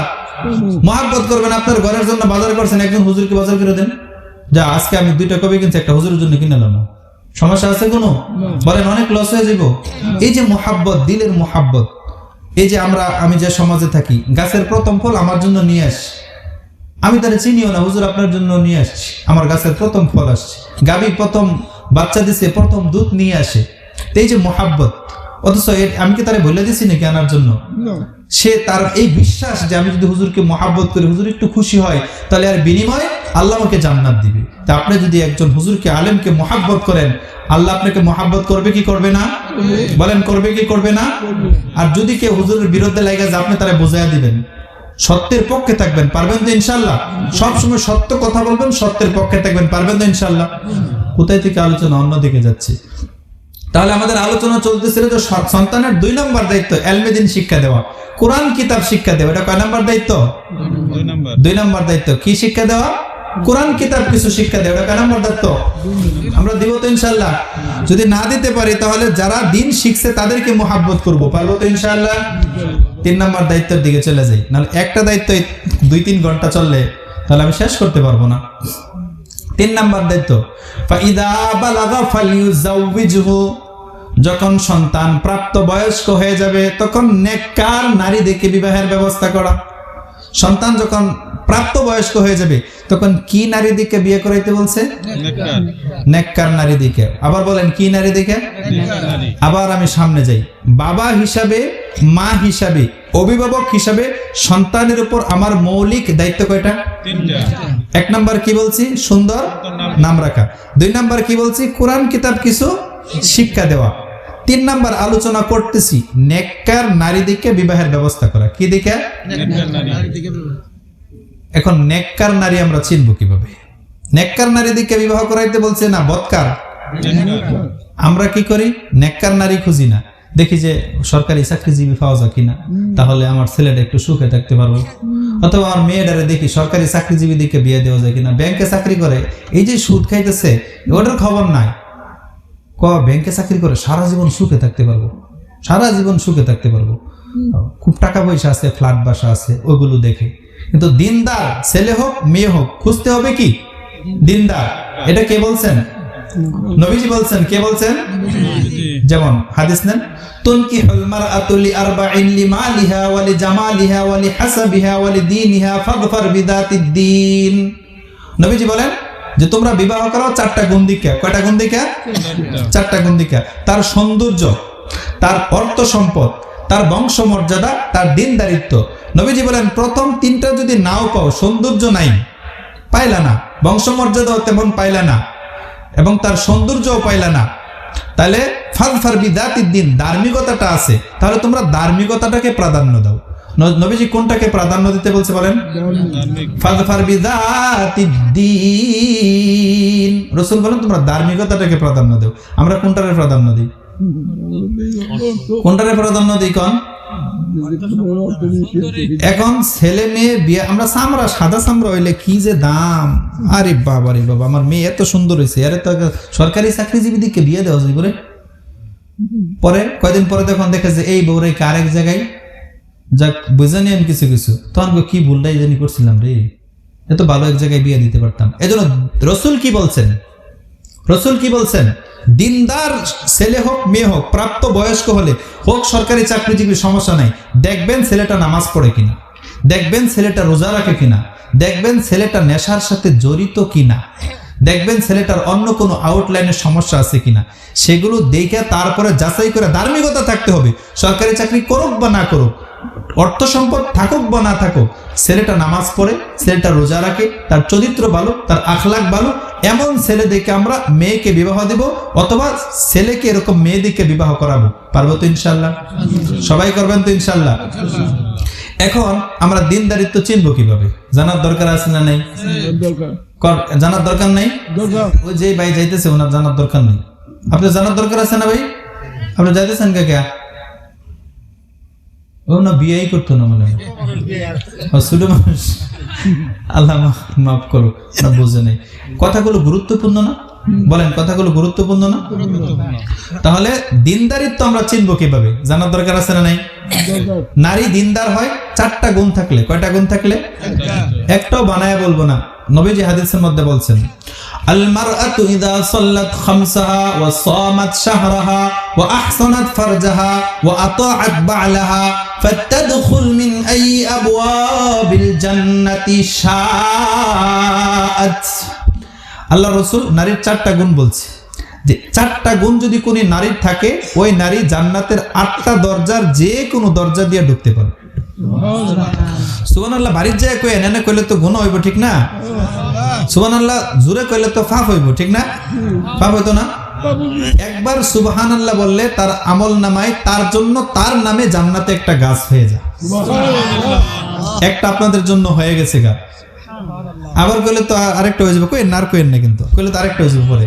এত ফল খাইবো কেন নাকি হুজুর? আরে লস না লাভ? তাহলে আমরা কেন লাভটা বুঝি না? আল্লাহ আমাদেরকে লাভ বুঝার তৌফিক দান করুক, আমিন। তাহলে নেককার নারীর আলামত চারটা। এখন বলুন হুজুর এখন নারী দিরাজ করতেছে, আমরা আলাদা জায়গা। নারী এরা কার? আপনি কি নারী ছাড়া আইছেন? আমি কি নারী ছাড়া আইছি? আর আমাদের ঘরে কি নারী নাই? তাহলে নারী আমাদের দরকার আছে। এজন্য এই আলোচনা শোনারও আমার বাবা হিসেবে দরকার আছে না নাই? তাহলে নেককার নারীর চারটা আলামত। কয়টা আলামত? চারটা। বলেন তো, আপনাদের প্রশ্ন করে, উম্মতের মাঝে একজন পুরুষ আছে যারে জান্নাতের 8টা দরজা দিয়ে ডাকবো, যে কোনো দরজা দিয়ে ঢুকতে পারবে। কয়জন উম্মতের মাঝে? একজন। ওই ব্যক্তিটাকে আবু বকর, মাশাআল্লাহ মুরব্বি বলতে পারছে। আবু বকর রাদিয়াল্লাহু তাআলা আনহু উম্মতের মধ্যে একজন, জান্নাতের 8টা দরজা ওনাকে ডাকবে। হযরত আবু বকর রাদিয়াল্লাহু তাআলা আনহুকে ডাকবে, মহান অতিথি আমার ভিতর দিয়ে প্রবেশ করেন, আমার ভিতর দিয়ে প্রবেশ করেন, আমার ভিতর দিয়ে প্রবেশ করেন। 8টা দরজা ডাকবে, আর কাউকে 8টা দরজা ডাকবে না। কিন্তু নারীদের জন্য ওপেন, যেই নারী 4টা গুণের গুণান্বিত হবে, প্রত্যেকটা নারীর জন্য রাসূল বলে জান্নাতের 8টা দরজা ডাকবে। তাহলে ইসলাম নারীদেরকে অধিকার বেশি দিছে না পুরুষদেরকে? বলেন কারে বেশি দিছে? আর ওই শয়তানের বাচ্চারা কয় ইসলাম নারীদেরকে অধিকার দেয় নাই। ন্যাংটা হয়ে বাইরে ঘোরার নাম কি অধিকার? বলেন ন্যাংটা হয়ে বাইরে ঘোরার নাম অধিকার? যত দামি জিনিস, যেই জিনিস যত দামি ওই জিনিসকে আমরা তত সংরক্ষণ করে রাখি না? বলেন, যেহেতু বলছি একটু বলেই দিই, রাগ করেন না। আপনাদের পাশে একটা বাজার আছে, কি জানি না? আচ্ছা, বাটাজোর বাজারই বলি, এটা ওইটা আমি চিনি। বাটাজোর বাজারে অনেক কলা ওঠে না? বলেন, এই কলার শুকলা যেটা উপরের খোসা, এটা কি খায় মানুষ নাকি ভিতরেরটা খায়?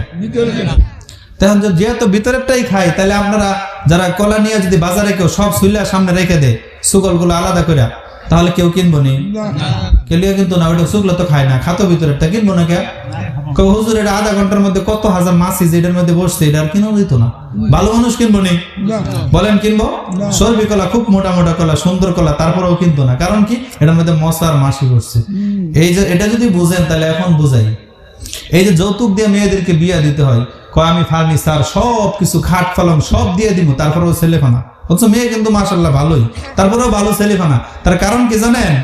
ওই যে সুগলা খুলে রাখছে, মশা আর মাছি বসতে বসতে দুর্গন্ধ হয়ে গেছে। আর ওই কলাওয়ালা যদি সারাদিন বৈশা থেকে চিন্তা করে, এত সারাদিন বৈশা রইলাম, বিক্রি করতে পারি না, তাহলে একটা কাজ করি, আমার এই 10 আলি কলা যদি, 1 ছড়ি কলা যদি কেউ নেয়, তাহলে আমি তার সাথে আরো 500 টাকা পুরস্কার দিয়ে দিব। তাহলে একজনে চিন্তা করবো, যা কলা খাইলে খাইলাম, না খাইলে না খাইলাম, পাগরে ফালাই দিব, পুষ্কুনিতে ফালাই দিব, নেয়া ফালাই দিব, কিন্তু টেয়ারা তো পাইলাম। বুঝছেন কথা? কি বুঝাইতেছে এখন বুঝেন। এখন চিন্তা করে যে যেহেতু মেয়ে রাখলে রাখলাম, না রাখলে নাই, আমি তো ফার্নিচারটা পাইলাম, পরে বিয়ার একটা করে নিলাম, সমস্যাটা কি? এই জন্যই কয় যে আমার 2 লাখ টাকা দিলে মেয়ে বিয়ে করবো। আপনার মেয়ে বিয়ে করবো 2 লাখ টাকা দিলে। এখন বুঝতেছেন টাকা কেন লাগে? আল্লাহর কসম করে বলি, ওই কলাটা যদি ছোটও হয়, একেবারে হালকাও হয়, কিন্তু ওটার মধ্যে যদি কাবার থাকে, অবশ্যই আপনি অল্প দামে হলেও বিক্রি করতে পারবেন, ওটা আপনাকে ফ্রি দিতে হবে না। কিন্তু যদি এটা সুগল খোলা রাখেন, তাহলে ওটা আপনাকে ফ্রি দেওয়া ছাড়া কেউ নিবে না, টাকা দিলে পরে নিবি। ঠিক আমাদের মেয়েদেরকে যদি আমরা ওইরকম, আল্লাহ যেরকম ভাবে বলছেন, ওয়াকারনা ফি বুয়ুতিকুন্না ওয়ালা তাবাররাজনা তাবাররুজাল জাহিলিয়াতিল উলা। আল্লাহ বলেন, হে নারীরা, তোমরা ঘরের মধ্যে আবদ্ধ থাকো, এরকম কলার মতো বের হয়ে যাও না, তাহলে তোমাদের কোনো দাম থাকবে না। কে বলছেন? আমি বলছি না, আল্লাহ বলছে। আবার অনেকে বলবো যে হুজুর, অনেকে বলে মনের পর্দা হইলো আসল পর্দা, মনে যদি ঠিক না থাকে তাহলে পর্দা করে কোনো লাভ নাই। এক শ্রেণী বলে কি বলে না, বকন বলে কি বলে না? তাহলে শুনেন, আল্লাহ কোরআনে এক আয়াতের মধ্যে বলছেন, وَإِذَا سَأَلْتُمُوهُنَّ مَتَاعًا فَاسْأَلُوهُنَّ مِنْ وَرَاءِ حِجَابٍ। আল্লাহ নবীর স্ত্রীদেরকে বলছেন, নবীর স্ত্রীরা সবচেয়ে দামি না কম দামি মানুষ? অন্তর পবিত্র না নাপাক? পবিত্র। আর দুনিয়ার মাঝে নবীদের পরে সবচেয়ে সম্মানিত ব্যক্তি কারা? সাহাবায়ে কেরাম। কারা? সাহাবায়ে কেরাম। আমাদের 1 কোটি মানুষ একসাথে আমল নামা একসাথে রাখলেও সাহাবায়ে কেরামদের আমল ভারী হবে না কম হবে? ভারী হয়ে যাবে। সাহাবায়ে কেরামদের সম্পর্কে আল্লাহ বলেন, ওয়াইদা সাআলতুমুহুন্না, তোমরা যদি নবীর স্ত্রীদের কাছে কিছু চাও, ফাসআলুহুন্না, তাদের কাছে চাও, মিন ওয়ারাই হিজাব, পর্দার আড়াল থেকে। নাকি ডাইরেক্ট কইছে? কেন? পরের দিকে, পরের জানা আয়াতের পরে আল্লাহ বলছেন, যালিকুম আতহারু লিকুলুবিকুম ওয়া কুলুবিহিন, এটা তাদের অন্তরের জন্য পবিত্রতা, তোমাদের অন্তরের জন্য পবিত্রতা। তাহলে সাহাবায়ে কেরামদের অন্তর তো মনে হয় একটু নাপাক ছিল নাকি? না, পবিত্র ছিল। তারপরে আল্লাহ বলছেন এটা অন্তরের জন্য পবিত্রতা। আর আঙ্গর যারা কয়, তাগর অন্তর তো সাহাবায়ে কেরাম তো বেশি পরিষ্কার হয়ে গেছে না? আল্লাহ বুঝার তৌফিক দান করো। যে কথা বলতেছিলাম, নারী যদি পর্দার মধ্যে থাকে, ওই নারী সবচেয়ে বেশি আল্লাহর নিরাপত্তার মধ্যে থাকে। সুবহানাল্লাহ বলেন। হুজুর কই পাইছেন? নবীজির হাদিস। নবীজি বলেন, আল মারআতু আওরাতুন ফাইদা খারাজাত ইস্তাশরাফাহা আশ-শাইতান ওয়া আকরাবু মা তাকুনু বিরাওহাতি রাব্বিহা ওয়া হিয়া ফি কারি বাইতিহা। নবীজি বলেন, আল মারআতু আওরা, নারী সম্পূর্ণ ঢেকে রাখার বস্তু। আমি বলছি না, রাসূল বলছে। রাসূল বলেন, ফাইদা খারাজাত, যখন সে বের হয়ে যায়, ইস্তাশরাফাহা শায়তান, শয়তান তাকে উকি মেরে তার দিকে তাকা। শয়তান কিভাবে তাকা? রাসূল বলেন, ওয়া আকরাবু মা তাকুনু বিরাওহাতি রাব্বিহা ওয়া হিয়া ফি কারি বাইতিহা। রাসূল বলেন যে নারী পর্দার মধ্যে থাকবে, গড়ে থাকবে, ওই নারী আল্লাহর সবচেয়ে বেশি হেফাজতের মধ্যে থাকবে। আমি বলছি না, রাসূল বলছে, রাসূল বলছে ওই নারী সবচেয়ে বেশি কি থাকবে? পৃথিবীতে এমন কিছু নারী ছিল, পৃথিবীতে এমন কিছু নারীদের আলোচনা আল্লাহ কোরআনের মধ্যে করছেন, যে নারী আসমানের দিকে তাকায় যা বলতেন আল্লাহ সাথে সাথেই তা দিতেন।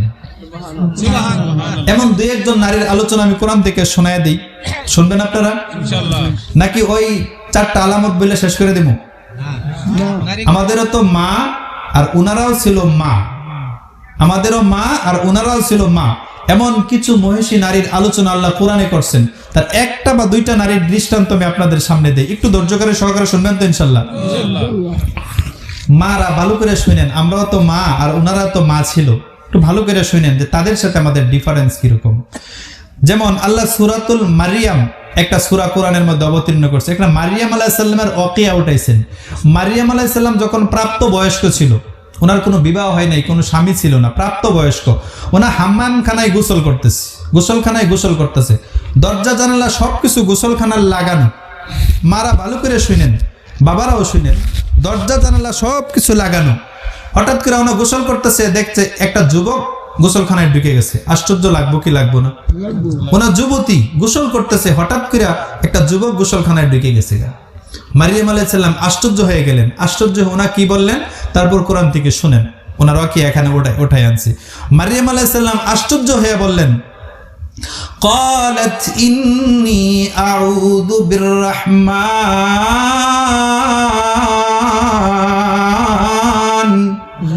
منك إن كنت تقيا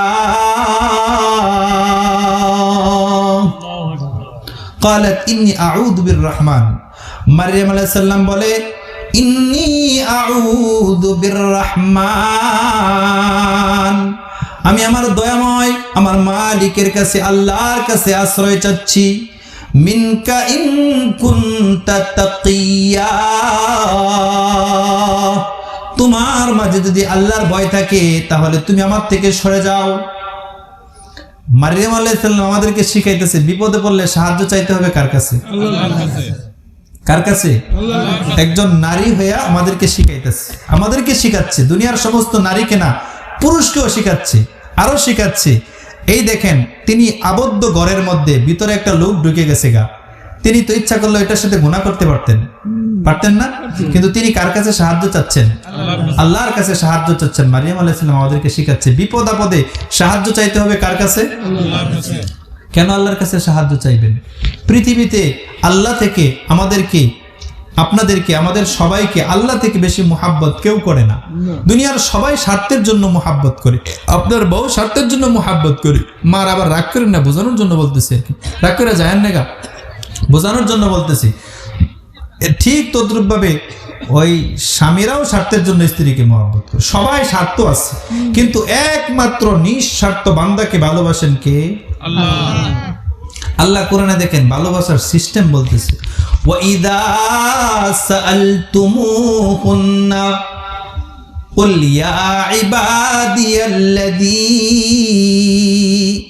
আল্লাহ বলেন হে নবী, বান্দারা আপনাকে জিজ্ঞেস করবে যে আল্লাহ আমাদেরকে কখন সাহায্য করবে, আল্লাহ কোথায়? আপনি বান্দাদেরকে বলে দেন যে আল্লাহ তোমাদের অনেক নিকটে, তোমরা আল্লাহর কাছে চাইতে দেরি হবে, আল্লাহ তোমাদেরকে সাহায্য করতে দেরি করবে না। আল্লাহ কেমন নিকটে? আল্লাহ কোরআনের এক আয়াতের মধ্যে বলেন, ওয়ানাহনু আকরাবু ইলাইহি মিন হাবলিল ওয়ারিদ। আল্লাহ বলে, বান্দা তোমার শরীরে অগণিত রগ রয়েছে, রগ, তার মাঝে গাড়ের মধ্যে একটা রগ যেটাকে আমরা শাহরগ বলি। আল্লাহ বলে, বান্দা আমি আল্লাহ ওই তোমার গাড়ের শাহরগ থেকেও তোমার নিকটে থাকি।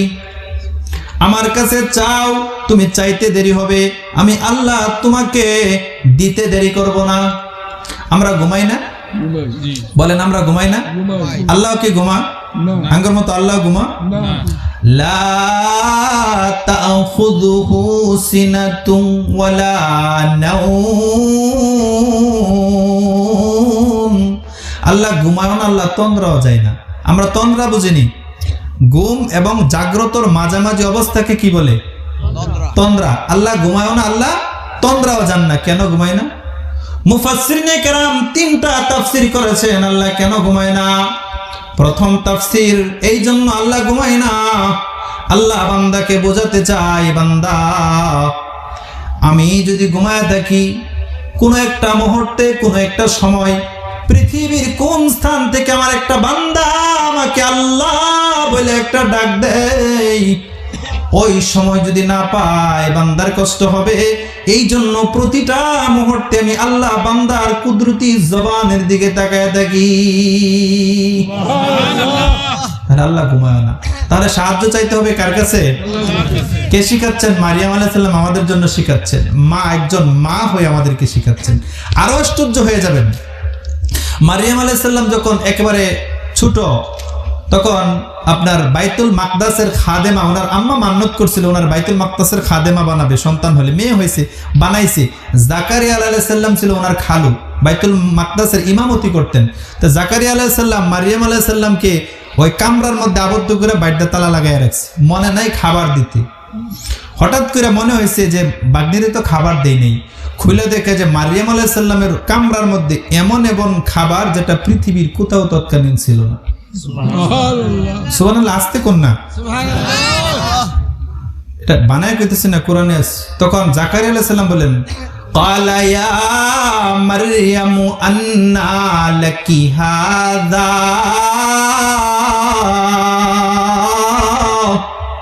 হে মারিয়াম এই খাবার তুমি কই থেকে পাইছো? জাকারিয়া আলাইহিস সালাম প্রশ্ন করেন, এই খাবার তুমি কই থেকে পাইছো?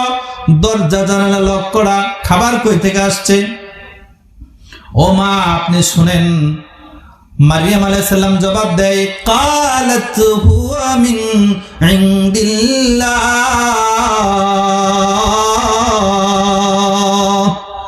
ইন্নাল্লাহা ইয়ারযুকু মান ইয়াশাউ বিগাইরি হিসাব।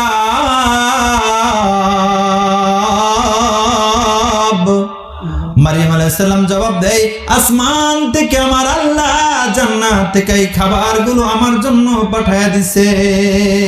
সুবহানাল্লাহ। আল্লাহ পারে কি পারে না? বলেন আল্লাহ পারে কি পারে না? তাহলে আল্লাহ আমাদের তো বসে থাকলেও আসে না। কারণ কি? আমরা ওরকম মা হতে পারি নাই, আমরা ওরকম মা হতে পারি নাই। এখনো কোনো মা যদি ওরকম বিশ্বাস রেখে আল্লাহর কাছে চাই, অবশ্যই আল্লাহ তাকে দিবে। না হলে কোরআনে এই ঘটনা আনলেন কেন আল্লাহ? আনলেন কেন আল্লাহ?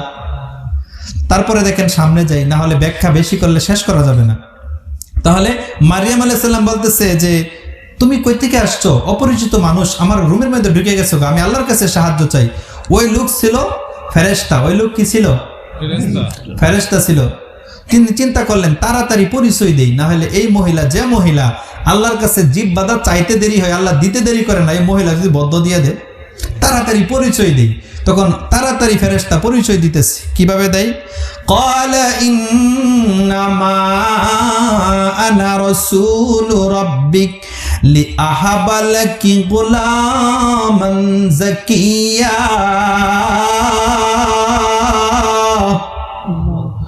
ক্বালা ইন্নামা আনা রাসূলু রাব্বিক। ফেরেশতা পরিচয় দেয়, আমি আল্লাহর পক্ষ থেকে বার্তাবাহক, আল্লাহ আমারে পাঠাইছে তোমার কাছে, আল্লাহ পাঠাইছে। ভয় পেও না, ভয় পেও না, বদ্ধ দিও না, আল্লাহ তোমার কাছে আমারে পাঠাইছে। কেন পাঠাইছে? লিআহাবা লাকি গুলামান যাকিয়া। আল্লাহ আমাকে পাঠাইছে তোমাকে একটা নেক সন্তান দেওয়ার জন্য। বলেন বিবাহ হয়েছে নি? না। মারিয়াম আলাইহিস সালামের বিবাহ হয়েছে নি? না। তাহলে সন্তান কি হইব? ফেরেশতা বলতেছে আল্লাহ আমারে পাঠাইছে তোমার একটা নেক সন্তানের সুসংবাদ দেওয়ার জন্য। তাহলে সন্তান কি হইব? মারিয়াম আলাইহিস সালাম নিজেই কইতেছে, ক্বালাত আন্না ইয়াকুনু লি গুলাম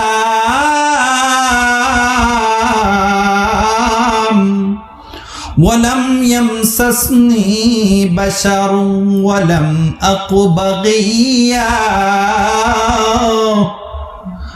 মারিয়াম আলাইহিস সালাম কো আন্না ইয়াকুনু লি গুলাম, আমার সন্তান হইব কিভাবে? ওয়ালাম ইয়ামসাসনি বাশার, আমাকে কোনো পুরুষ টাচ করে নাই। ওয়ালাম আকু বাগী, আমি তো খারাপ কাজও করি না, গুনার কাজও করি না, তাহলে সন্তান হইব কিভাবে? দেখেন আমাদের জন্য শিক্ষা, আমরা সন্তান যদি না হই, তাহলে বিবাহ শাদী হয়েছে, ছেলে মেয়ের 2-3 বছর গেছে, সন্তান হয় না, অমুক মাজারে যাও, বাবার কাছে যাও, বাবা একটা ফল খাওয়াই দেব, সন্তান হয়ে যাবো। এই যে এই ঘটনা আল্লাহ আনলেন কেন কোরআন শরীফে? আমি বানায় কিছু বলতেছি? বলেন, আমি যতক্ষণ আপনাদের সামনে কথা বলছি একটা কথা বানায় বলছি না? দেখেন তখন এই ঘটনা কেন আল্লাহ আনলেন, এটা শিক্ষাটা সামনে আল্লাহ বলতেছে। আল্লাহ দেখেন, সন্তান না হলে আমরা পীরের কাছে যাই, অথবা আমরা বিভিন্নভাবে এমন এমন কিছু জায়গা যাই যেখানে গেলে ঈমান নষ্ট হয়ে যায়, অথচ আল্লাহ স্বামীও নাই, বিবাহ হয়েছে না, তারপরেও সন্তান কিভাবে দিচ্ছে আল্লাহ দেখেন। আল্লাহ পারে কি পারে না? তখন ফেরেশতা তাড়াতাড়ি বলতেছে যে আল্লাহ কিভাবে দিবে, শোনো, তুমি তো বলতেছো বিবাহ হয় নাই, কেউ টাচ করে না, আল্লাহ কিভাবে দিবে? ক্বালা কাযালিক ক্বালা রাব্বুকি হুয়া আলাইয়া হায়্যিন ওয়া লিনাজআলাহু আয়াতাল লিন্নাস।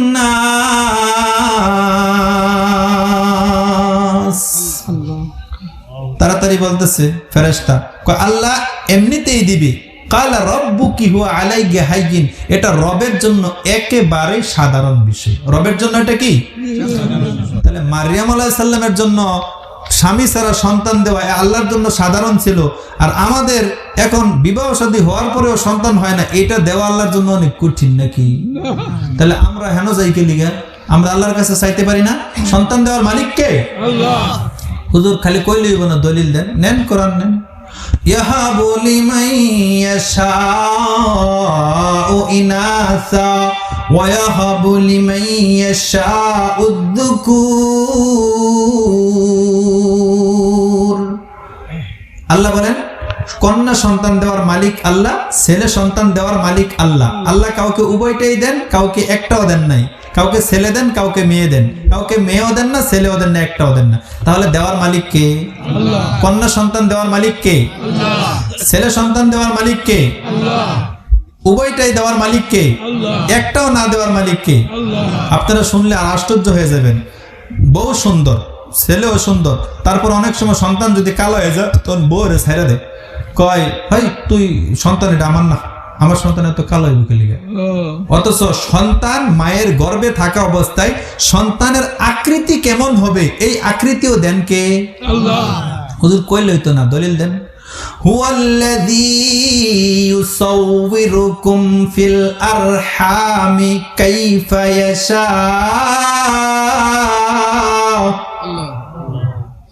শেষ করে দেবনি? কষ্ট হইতেছে আপনাদের? আল্লাহ বলেন, তিনি ওই সত্তা যিনি তার মায়ের গর্ভে তার সন্তানকে আকৃতি দান করেন তার ইচ্ছা মতো। তাহলে সন্তান কালো হবে না লম্বা হবে, এটা কে নির্ধারণ করেন? কে? আল্লাহ। বড় যে মাস শুরু করবেন, তো সন্তান কালো হয়েছে কি লিগা? এটা বড় দোষ না। অনেকে মেয়ে হইলে কয় তোর 5টা মেয়ে হয়েছে, তোরা ছেড়ে দিব না। আরে মেয়ে হয়তো কি বড় দোষ? বড় দোষ না, আল্লাহ দিছে। তাহলে এগুলো শিখতে হবে, এগুলো সমাজ থেকে কুসংস্কার দূর করতে হবে। আল্লাহ আমাদেরকে বোঝার তৌফিক দান করুক। আমরা আর মাজারে যাব না, আমরা চাইবো কার কাছে? চাইবো আল্লাহর কাছে। সন্তান হয় না, কার কাছে চাইবো? আল্লাহর কাছে চাইবো। আল্লাহ চাইতে দেরি হবে, বান্দা তোমাকে দিতে দেরি করবে না। যদি কারো সন্তান না হয়, আপনি 5 ওয়াক্ত নামাজ পড়বেন, পর্দা করবেন, 40 দিন পর্যন্ত তাহাজ্জুদের নামাজ পড়বেন, সকাল সন্ধ্যা 100 বার দুরূদ শরীফ ইস্তেগফার পড়বেন, তাহাজ্জুদের পরে হাতটা তুলে আল্লাহকে বলবেন, আল্লাহ আমার কষ্ট আপনি ছাড়া কেউ বুঝে না, আল্লাহ আমার সন্তান প্রয়োজন, আপনি সন্তান দিয়ে দেন, আল্লাহ আপনি আমাকে সন্তান দিয়ে দেন। আল্লাহর কসম, আরেকটা কোরআনের একটা আয়াত আছে, রব্বি হাবলি মিনাস সালিহিন, এটা ফরজ নামাজের পর 3 বার পড়বেন, ইনশাআল্লাহ 40 দিনের ভিতরে আল্লাহ আপনাকে সন্তান দিয়ে দিবে। সুবহানাল্লাহ। আমল করবেন তো ইনশাআল্লাহ? মায়েরা আমল করবেন ইনশাআল্লাহ। দেখেন মারিয়াম আলাইহিস সালাম, আল্লাহ বলেন এই ঘটনা কেন ঘটাইছে? আয়াতাল লিন্নাস, এটা মানুষের নিদর্শনের জন্য আল্লাহ ঘটাইছে, মানুষের শিক্ষার জন্য আল্লাহ ঘটাইছে। সংক্ষিপ্ত করে দিচ্ছি ঘটনা। মারিয়াম আলাইহিস সালাম সন্তান হয়েছে, সন্তান হওয়ার পরে মারিয়াম আলাইহিস সালাম সন্তানটা নিয়ে কওমের কাছে আসছে, জাতির কাছে আসছে। বলেন অবস্থাটা কিরকম হইব? স্বামী আছে নি? স্বামী নাই। এরকম একটা ঘটনা যদি আমনে করে এই গ্রামে ঘটে যা, তাহলে কি করবেন? হ্যাঁ, কি করবেন? তারা দৌড়া মারা হইতো না? মারিয়াম আলাইহিস সালাম কওমের কাছে আসছে, শুরু হয়ে গেছে কওম। এখানে আমাদের জন্য শিক্ষা। কওম কি বলতেছে? فأتت به قومها تحمل قالوا يا مريم لقد جئت شيئا فريا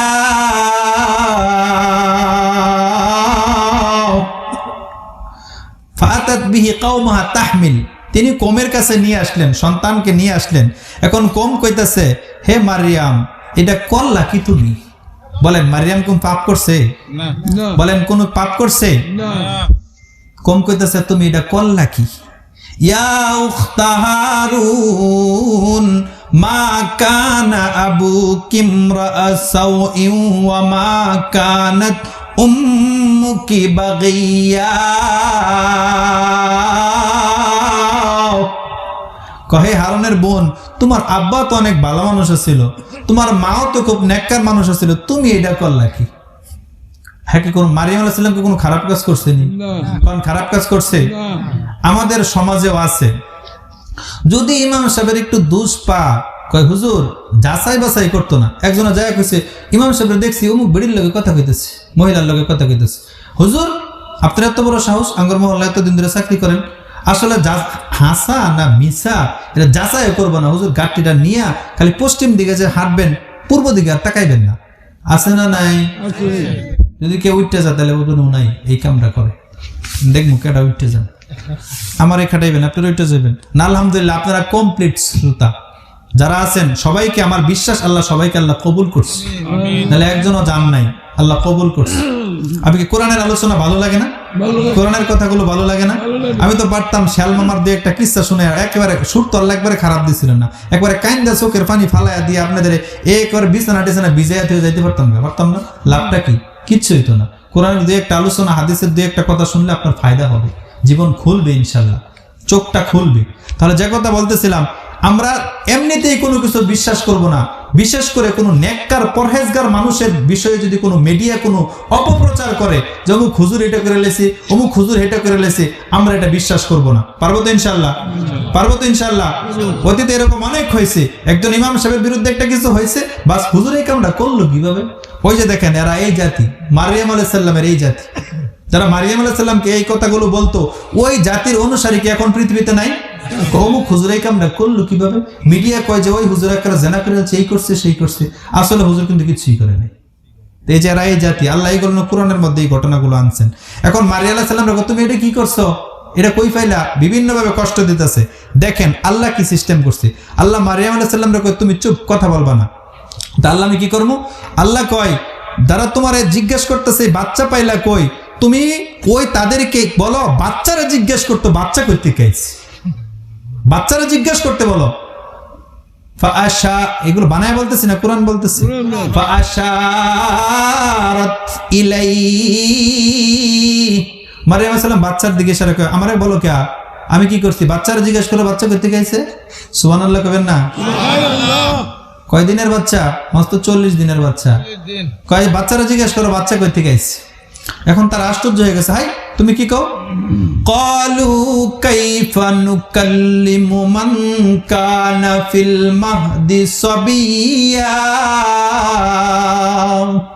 তারা বলতেছে, আরে কাইফা নুকাল্লিমু মান কানা ফিল মাহদি সাবিয়া, আমরা এই দুলনার শিশুর সাথে কথা বলবো কিভাবে? আসলেই তো তাদের কথা ঠিক না। এই 40 দিনের বাচ্চার সাথে আমরা কথা বলবো কিভাবে? বাচ্চা শুনতেছে কি শোনে না? বাচ্চা মায়ের দুধ খাইতেছে আর এদের কথাগুলো শুনতেছে। মুফাসসিরিনে কেরাম তাফসীরের কিতাবে লেখছে, বাচ্চা গাটটা ঘুরায়া ওদের দিকে তাকায়া কি বলছে? কোরআন বলে, ক্বালা ইন্নী আবদুল্লাহ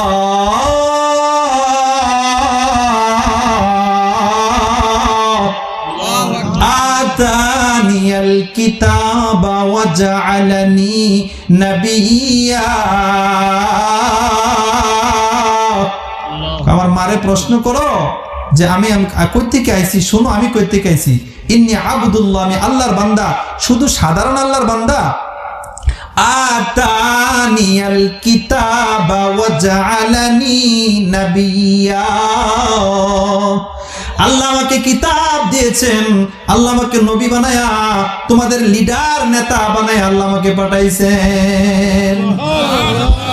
মা, আমরাও তো মা, ওনারাও তো মা ছিল, ওনারাও মা, আমরাও মা, তা আমরা কেন তাদের মতো পারি না? আল্লাহ আমাদেরকে বোঝার তৌফিক দান করুন।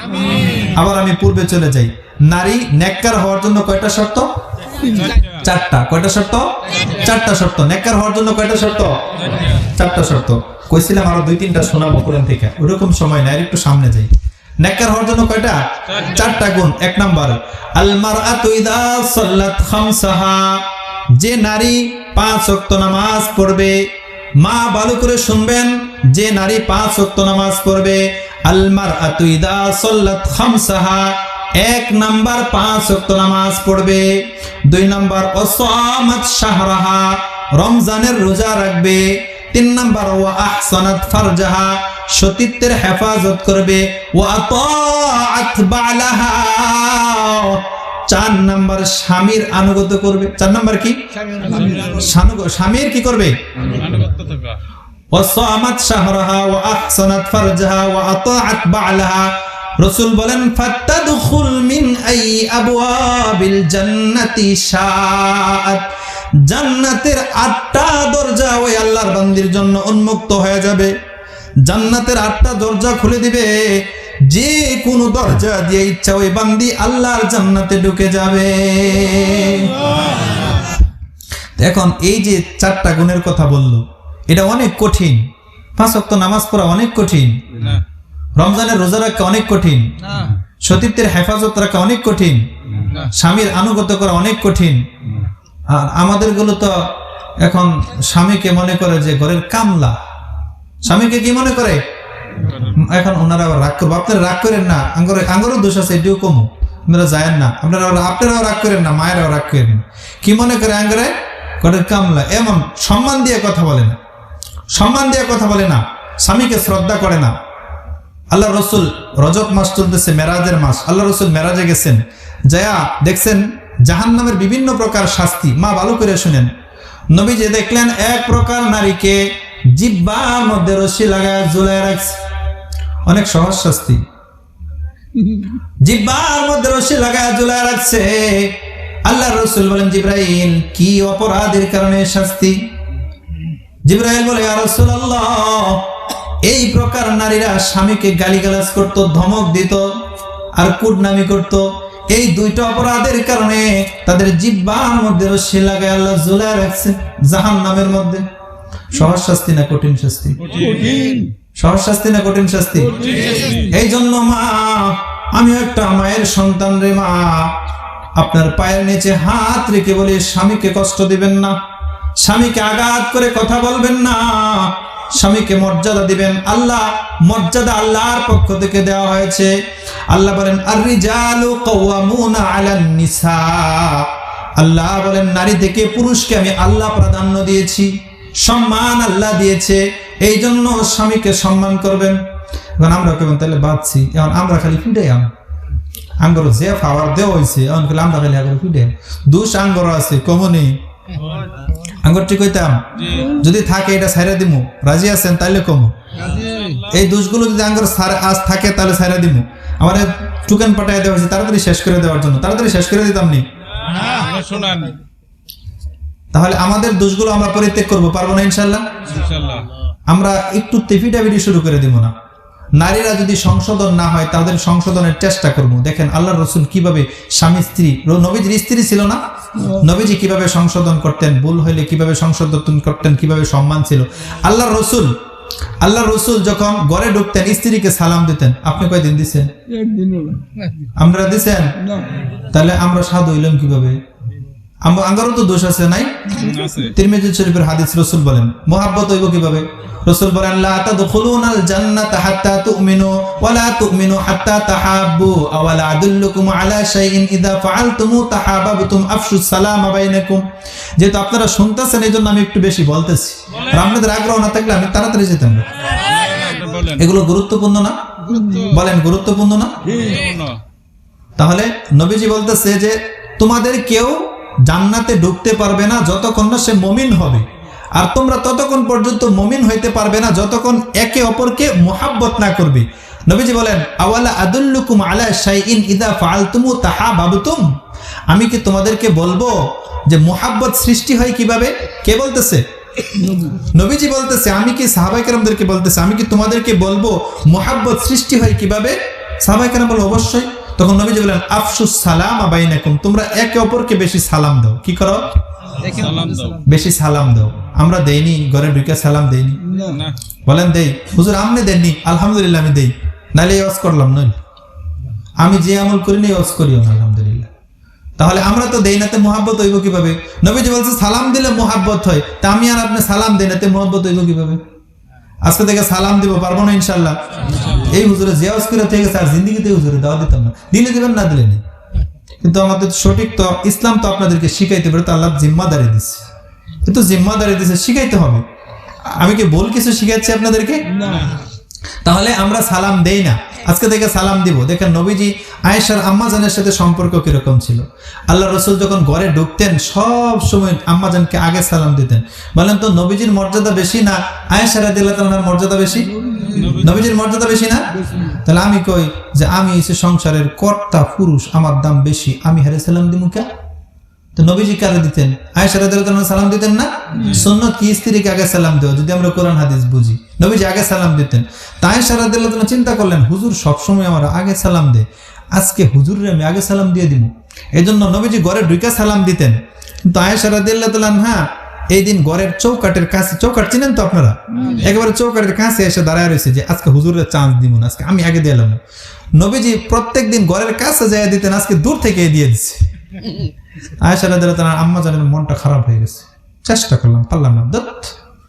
আল্লাহ রসুল কতটুকু খেয়াল করতেন আর আমরা কতটুকু করি, খেয়াল করতেন। তখন রসুল দেখলেন আয়েশার মনটা খারাপ হয়ে গেছে, আম্মা জানের মনটা খারাপ হয়ে গেছে। ঘরে ঢুকে রসুল বুঝতে পারছে যে মনটা খারাপ হয়ে গেছে। রসুল কিছুক্ষণ ঘরে থেকে এমনিতে আবার বার হয়ে গেছে, আবার কিছুক্ষণ পরে ঢুকছে, কিন্তু সালাম দেয় নাই। এবার আম্মা জান বলতেছে, আসসালামু আলাইকুম ইয়া রাসূলুল্লাহ, আমি জিতে গেছি, আমি জিতে গেছি। আল্লাহ রসুল বলেন যে আয়েশা, আমি তোমাকে জিতানোর জন্য সুযোগ করে দিছি। রহমাতাল লিল আলামিন, কিভাবে সংসার পরিচালনা করছেন। আমরা তো হাল শেষ করি না, একটু যদি খালি আয়েশা খানাটা 5 মিনিট লেট হয়ে যা, হালের একটা বরাকবাস তো আছে, চিনেন না? বরাকবাস এইদিকে বরাকবাস বলে না, কোনসা বলে না, লাঠি বলে। লাঠি দিয়া কয়েকটা মাইরা তারপরে বলি যে কি করস, আমি সারাদিন হাল চাষ করি আর তুই এনে ঘর 5-3 বেলা রানবে, এটা পারস না? আপনি একদিন রাইন্দা দেখেন কিরকম কষ্ট, হাল চাষের তো বেশি কষ্ট করি নাকি আমরা? যদি কেউ যা তাহলে ওজন নাই করে, আর যদি তাই সবাই ভালো। এখন তো হাল চাষ না, একটা এক্সাম্পল দিলাম আর কি, অন্যান্য কাজ তো আছে না? আল্লাহ রসুল কি করতেন, একদিন নবীজি খাবার পাকায়, আয়েশা আম্মাজান খাবার পাকায় রসুলের সামনে দিতেন, আর রসুল নিজে খাইতেন, খাবারটা মাইকা নিজে খাইতেন, আম্মাজানের মুখে উঠাইয়া দিতেন, স্ত্রীর মুখে উঠাইয়া দিতেন। আপনি কয়দিন দিচ্ছেন? আমরা দিছিনি কোনোদিন? হুজুর শরম লাগে, শরম লাগে, থাকতে শরম লাগে না? নবীজির সুন্নাত ফলো করলে শরম লাগবে কেন? আমরা আজকে থেকে আমল করব। মা বোনরা আপনারাও আমল করবেন, আপনারাও সালাম দিবেন। নবীজির স্ত্রীরা চেষ্টা করতেন সালাম দেওয়ার জন্য, কিন্তু রসুলের কারণে পারতেন না। আর আপনারা চেষ্টা করবেন আগে দেওয়ার জন্য, পারবেন তো ইনশাল্লাহ? একটা সুন্নত ঘরে জিন্দা করেন, ইনশাল্লাহ ঘর থেকে ঝগড়া ফাসাদ দূর হয়ে যাবে ইনশাল্লাহ। এই যে আপনারা আলু জ্বালাইছেন, লাইট জ্বালাইছেন, এখন এখানে অন্ধকার আছে, লাইট অফ করে দিলে অন্ধকার আসবে না। নবীজির সুন্নাহ, কোরআন সুন্নাহ, এটা হলো কি? এটা হলো আলু, আপনি ঘরে জ্বালায় দেন, অন্ধকার চলে যাবে ইনশাআল্লাহ। দেখেন খাবার পাকায় নবীজির কাছে দিতেন, নবীজি খাইতেন, আয়েশার মুখে উঠাইয়া দিতেন। একদিন লবণ একটু কম দিচ্ছে তরকারিতে, তা আল্লাহ রসুল চিন্তা করলেন আজকে যদি আয়েশার মুখে দেই তাহলে বুঝা ফেলবে যে নবীজি খাবারে দোষ ধরছে। নবীজি চিন্তা করলো যে না, আজকে আর আয়েশাকে দেওয়া যাবে না, খাবারের দোষ ধরা যাবে না। কতটুকু সতর্ক ছিল আল্লাহ রসুল স্ত্রীদেরকে কষ্ট না দেওয়ার ক্ষেত্রে। তা আল্লাহ রসুল এদিন নিজে খায়া পারলেন, আয়েশার আর দিলেন না। আয়েশা মনে করতেছে যে খাবার আজকে মনে টেস্ট হয়েছে, বেশি মজা হয়েছে, রসুল আজকে একাই খায়ালতেছে, আমারে দেন, আমার আর দেন, একাই খায়াল। নবীজি চিন্তা করলেন মহিলারা কিন্তু একটু সহজে দোষ ধরতে পারে, দেখবেন আপনার 10টা বালাগুন ওইটা কইতো না, একদিন একটু ভুল হয়েছে খালি ওইটাই কিব। বাজার করছেন সব সুন্দর, 10টা আইটেম আনছেন, বেগুন একটা একটু পুরো হয়েছে, তুমি তো বাজারটাই শিখলা না, কইব না? এই যেগুলো বলতেছি কেন, এগুলো দোষ থাকলে যাতে পরিত্যাগ করেন মা বোনরা, আপনাদেরকে এই জন্য বলতেছি। আঙ্গুর দোষ কি কইতেছি না, তাহলে ওনাগরটাই কইতেছি, আঙ্গুরটা কইতেছি না। আল্লাহ সবার দোষ থেকে পবিত্র থাকার তৌফিক দান করো, সংসার আল্লাহ সুন্দর শান্তিময় সংসার গঠন করার তৌফিক দান করো। তখন আল্লাহ রসুল খায়া ফেললেন, চিন্তা করলেন, আয়েশা মনে করছে যে খাবার বেশি মজা হয়েছে, আরেকবারই দিছে। ওইটাও খায় বলেছে আল্লাহ রসুল। তাই সে চিন্তা করতেছে যে খাবার কিরম টেস্ট হয়েছে একটু দেখি, একটু আড়ালে যায় বাড়ির থেকে একটু তরকারি মুখে দেয়া আয়েশা চোখ দিয়ে পানি ছেড়ে দিচ্ছে। ওগো নবীজি, আপনি আমাকে মোহাব্বত করেন, ভালোবাসেন।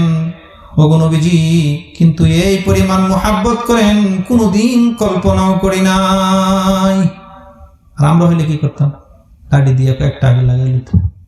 আল্লাহ আমাদেরকে বোঝার তৌফিক দান করো। তার নারী নেককার হওয়ার জন্য 4টা শর্ত। কয়টা শর্ত? আমরা নেককার নারী হওয়ার জন্য এই 4টা শর্ত ফলো করবো তো ইনশাআল্লাহ। তো এই যে 4টা গুণ যে কইছে, 1 নাম্বার নামাজের কথা বলছে। নামাজ কি শুধু নারীদের জন্য না পুরুষের জন্য আছে? আমরা সবাই পড়ি। তো এখানে অনেক মানুষ আছে এশারের নামাজ আমরা পড়ি নাই, আছে না নাই? হুজুর, এত ব্যস্ততার মধ্যে শীতের মধ্যে ফজরের নামাজ কিভাবে পড়বো?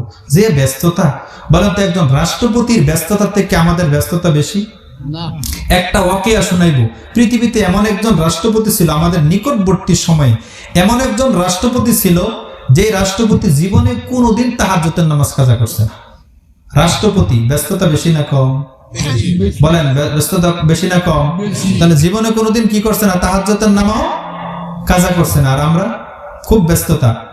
এতক্ষণ তো কোরআন থেকে আমি ডাইরেক্ট শোনাচ্ছি, এখন আপনাদেরকে একটা ওয়াকিয়া শুনে শেষ করে দেবো ইনশাল্লাহ। আমরা শুনবো তো ইনশাল্লাহ। দিল্লির কুতুব মিনার যার নামে দাঁড়ায় আছি, কুতুবউদ্দিন কাকি রহমতুল্লাহ। কুতুবউদ্দিন কাকি রহমতুল্লাহ, দিল্লির কুতুব মিনার যার নামে দাঁড়ায় আছে, ওনার নাম কি? কুতুবউদ্দিন কাকি রহমতুল্লাহ। দিল্লির কুতুব মিনার যার নামে দাঁড়ায় আছে, নাম কি বললাম? কুতুবউদ্দিন কাকি। উনি অনেক বড় একজন আল্লাহর ওলি ছিল। কি ছিল? অনেক বড় একজন আল্লাহর। উনা মারা যাওয়ার আগে 4টা শর্ত দিছি যে আমার জানাজা যে কোনো মানুষ পড়াইতে পারবো না। কি করতে পারবো না? যে কোনো মানুষ পড়াইতে পারবো না। যে আমার জানাজা পড়াইবো তার 4টা গুণ থাকা লাগবে। কি গুণ? 4টা গুণ। 1 নাম্বার গুণ, তার কোনোদিন তাকবীরে উলা ফত হইতে পারবো না। তাকবীরে উলা বুঝি তো আমরা 5 ওয়াক্ত নামাজ জামাতের সাথে একেবারে শুরু থেকে শেষ পর্যন্ত, সারা জীবন বালেগ হওয়ার পর থেকে শুরু থেকে শেষ পর্যন্ত তাকবীরে উলার সাথে পাইতে হইব। শর্তটা সহজ না কঠিন? 2 নম্বর শর্ত, তার জীবনে কোনোদিন আসরের পূর্বে, ফরজের পূর্বে 4 রাকাত সুন্নত আছে, এটা কাজা হইতে পারবো না। শর্ত কঠিন না সহজ? 3 নম্বর, তার জীবনে কোনোদিন তাহাজ্জুদের নামাজ কাজা হইতে পারবো না। শর্ত কঠিন না সহজ? 4 নম্বর, কোনোদিন পরনারীর দিকে তাকাইতে পারবো না। এই 4টা গুণ যদি কারোর মধ্যে থাকে, ওই ব্যক্তি আমার জানাজা পড়াইবো, আর না হইলে বিনা জানাজায় আমার দাফন করে দেওয়া হবে। আমার জানাজা কেউ পড়াইতে পারবো না। কোন তো এখন জানাজা পড়ানোর ভাব আছে নি? কুতুবউদ্দিন কাকি দুনিয়া থেকে বিদায় হয়ে গেল। সন্তানরা দাফন কাফন কমপ্লিট করলো। দাফন কাফন কমপ্লিট করে জানাজা প্রস্তুত করা হলো। কুতুবউদ্দিনের লাশ সামনে রাখা হলো। খোলাফারা এলান করে দিলেন, আমার বাবার জানাজা ওই ব্যক্তি পড়াবে যার মধ্যে 4টা গুণ থাকবে। 1 নাম্বার গুণ, ওই ব্যক্তি কোনদিন তাকবীরে উলা ছাড়ে নাই। 2 নাম্বার গুণ, ওই ব্যক্তি কোনদিন আসরের পূর্বের সুন্নত ছাড়ে নাই। 4 নাম্বার গুণ, ওই ব্যক্তি কোনদিন তাহাজ্জুদের নামাজ ছাড়ে নাই। 5 নাম্বার, কোন নারীর দিকে কোনদিন কুদৃষ্টি দেয় নাই। 4টা গুণ সম্পন্ন কোন ব্যক্তি যদি জানাজায় থাকেন, সামনে চলে আসেন। লক্ষ লক্ষ মানুষ কেউ সামনে আসে না। বাবা আসেনি? কোন মানুষ সামনে আসে না। এখানে উলামায়ে কেরাম আছেন, বড় বড় মানুষ আছেন, এত বড় আল্লাহর ওলি মারা গেছে, লক্ষ লক্ষ মানুষ জানাজায় আসছে, কেউ সামনে যায় না। এই 4টা গুণ একসাথে আসে না। সন্তান ওয়ারিস যারা আছে, লাশ নিয়ে দাঁড়ায় যাচ্ছে, বিনা জানাজায় দাফন হয়ে যাবে। বাবা শর্ত দিছে। এবার কুতুবউদ্দিন বিনা জানাজায় দাফন হয়ে যাবে। সামনের কাতার থেকে একজন ব্যক্তি যখন লাশ উঠায় নিয়ে যাচ্ছে, সামনের কাতার থেকে এক আল্লাহর বান্দা, কোন আলেম না, জেনারেল একজন শিক্ষিত, তিনি কেউ না, দিল্লির শাসক শামসুদ্দিন আলতামাশ, দিল্লির প্রেসিডেন্ট শামসুদ্দিন আলতামাশ সামনের কাতার থেকে হাতটা তুলে দেয়, রাখো। জানাজা আমি পড়াবো, বিনা জানাজায় দাফন হবে না, আমি জানাজা পড়াবো। চিন্তা করেন, একজন প্রেসিডেন্ট যার জীবনে কোনোদিন তাহাজ্জুদের নামাজ ছুটে না, অথচ আমাদের মেম্বার সাহেব, চেয়ারম্যান সাহেব রাত 12টা বাজার আগে ওঠে না। দিল্লি রাজ্য পরিচালনা করে, কোনোদিন তাহাজ্জুদের নামাজ ছুটে না। ও যুবক, তোমার পায়ের নিচে হাত রেখে বলি, তুমি কি শামসুদ্দিন আলতামাস থেকে বেশি ব্যস্ত নাকি? কেন তুমি পারো না? তিনি রাষ্ট্রপতি হয়ে কিভাবে পেরেছে? সামনের কাতার থেকে আল্লাহর বান্দা বলে রাখো, জানাজা আমি পড়াবো। শামসুদ্দিন আলতামাস কুতুবউদ্দিন কাকির লাশের পাশে যায়, কাফন থেকে কাপড়টা সরায়া আল্লাহর ওলির কপালের মধ্যে চুমু দিয়া বলে, ওগো আল্লাহর ওলি, জীবনভর যত আমল করেছি কোন মানুষকে দেখানোর জন্য করি নাই। ওগো আল্লাহর বান্দা, যত আমল করেছি এত লক্ষ মানুষের সামনে কেন আমার আমলটা আপনি প্রকাশ করে দিলেন? আমি চাই নাই আমার আমলগুলো প্রকাশ হয়ে যাও, বিনা জানাজায় আপনার লাশ দাফন হয়ে যাবে, এটা আমি মানতে পারবো না। এই জন্য আমার আমলগুলো আপনি প্রকাশ করে দিলেন। ওগো আল্লাহর ওলি, জানাজা আমি পড়াচ্ছি, কিন্তু কিয়ামতের ময়দানে আমি শামসুদ্দিনকে কিন্তু আপনি ভুলে যান না। কিয়ামতের ময়দানে আল্লাহর কাছে সুপারিশ করে আমি শামসুদ্দিনকে আপনি জান্নাতে নিয়ে যান। প্রেসিডেন্ট। আর আমরা সাধারণ ওজর দিয়া নামাজ ছেড়ে দেই, ফজরের নামাজ পড়ি না। দেখবেন একটা মানুষ ফজরের নামাজ যদি পড়ে তার শরীর এমনি সুস্থ থাকে, আর রাত্রে 12টা 2টা বাজে যদি ঘুমায়া ফজরের নামাজ না পড়ে 10টার সময় উঠে, মনে হয় যে নেশা করছে, হাঁটতে পারে না, রাস্তাতে পুড়ে যাও। ঠিক না বেঠিক? এই জন্য বলে যুবক নামাজ ছাড়বেন না। আপনাদেরকেও বলি বাবারা নামাজ ছাড়বেন না, ওইদিকে মাদেরকেও বলি আপনারা নামাজ ছাড়বেন না। যা কিছু প্রয়োজন সব কিছু কার কাছে চাইবেন? আল্লাহ আমাদেরকে কবুল করুক, সকলে বলে আমিন। তাহলে আমরা আজকের আলোচনা থেকে কয়টা জিনিস শিখলাম? পিতামাতার উপরে সন্তানের 3টা দায়িত্ব। কয়টা দায়িত্ব? আমরা সবাই শিখছি, বলেন সবাই শিখতে পারছি তো? আজকে আমার আলোচনা থেকে আমরা সবাই শিখতে পারছি অভিভাবক হিসাবে আমার সন্তানের উপর 3টা দায়িত্ব। কয়টা দায়িত্ব? সন্তান ছেলে হোক মেয়ে হোক, 1 নাম্বার দায়িত্ব তার সুন্দর নাম রাখা। 2 নাম্বার দায়িত্ব আমার সন্তানের উপর কি? কোরআনের হাদিস কিছু শিক্ষা দেওয়া, কোরআন কারীম কিছু শিক্ষা দেওয়া, তরবিয়ত শিক্ষা দেওয়া, ভালো চরিত্র শিক্ষা দেওয়া। 4 নাম্বার একটা নেককার নারী দেখে বিবাহের ব্যবস্থা করে দেওয়া, যদি সে ছেলে হয়, মেয়ে হলে একটা নেককার ছেলে দেখে বিবাহের ব্যবস্থা করে দেওয়া। এই 3টা মৌলিক দায়িত্ব। নেককার নারী আমরা চিনব কিভাবে? 4টা গুণ যার মধ্যে থাকে। কয়টা গুণ? 5 ওয়াক্ত নামাজ পড়ে, 5 ওয়াক্ত নামাজ পড়ে, রমজানের রোজা রাখি, সতীত্বের হেফাজত করে এবং স্বামীর সেবা করে। হুজুর বিয়ার আগে বুঝবো কিভাবে স্বামীর সেবা করে? বিয়ার পরে না বোঝা যাইব। আপনার যেই নারী স্বামীর সেবা করবে তার মাকে দেখবেন যে এই মেয়ের মা কেমন, এই মেয়ের বাবা কেমন, তার বংশ কেমন। যদি মা ভালো হয় আশা করবেন যে এই মেয়েও ইনশাআল্লাহ ভালো হবে। আল্লাহ আমাদেরকে আমল করার তৌফিক দান করুক। আপনাদের মসজিদের জন্য আমার আলোচনা থেকে কমপ্লিট আপনারা শিখতে পারছেন তো? আমাদের কিছু শেখা হয়েছে তো? যতটুকু শিখছি আমরা আরেকজনকে বলতে পারবো তো? বাবা মা হিসেবে কতটুকু দায়িত্ব আমরা পরিষ্কার হয়েছে তো?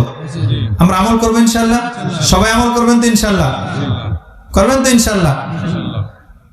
মাঝখানে আরো কিছু যে বলছি, আমরা ওনাদেরকে, আমাদের মাদেরকে, অর্থাৎ আপনারা আপনাদের স্ত্রীদেরকে সালাম দিবেন। রাজি আছেন না ইনশাআল্লাহ?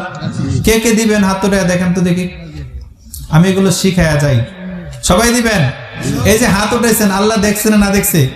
ওই সময় আল্লাহ মনে একটু ঘুমায় রয়েছে নাকি? আল্লাহ দেখছে না এই হাতগুলো? নামান। আল্লাহ বলেন ওয়াউফু বিআহদি উফি বিআহদিকুম, তোমরা আল্লাহর সাথে কৃত অঙ্গীকার পুরা করো, আল্লাহ তোমাদের সাথে কৃত অঙ্গীকার পুরা করবে। এর মানে আপনারা যদি আমল করেন বিনিময়ে আল্লাহ আপনাদেরকে জান্নাত দেবে। আমল করবেন তো ইনশাআল্লাহ?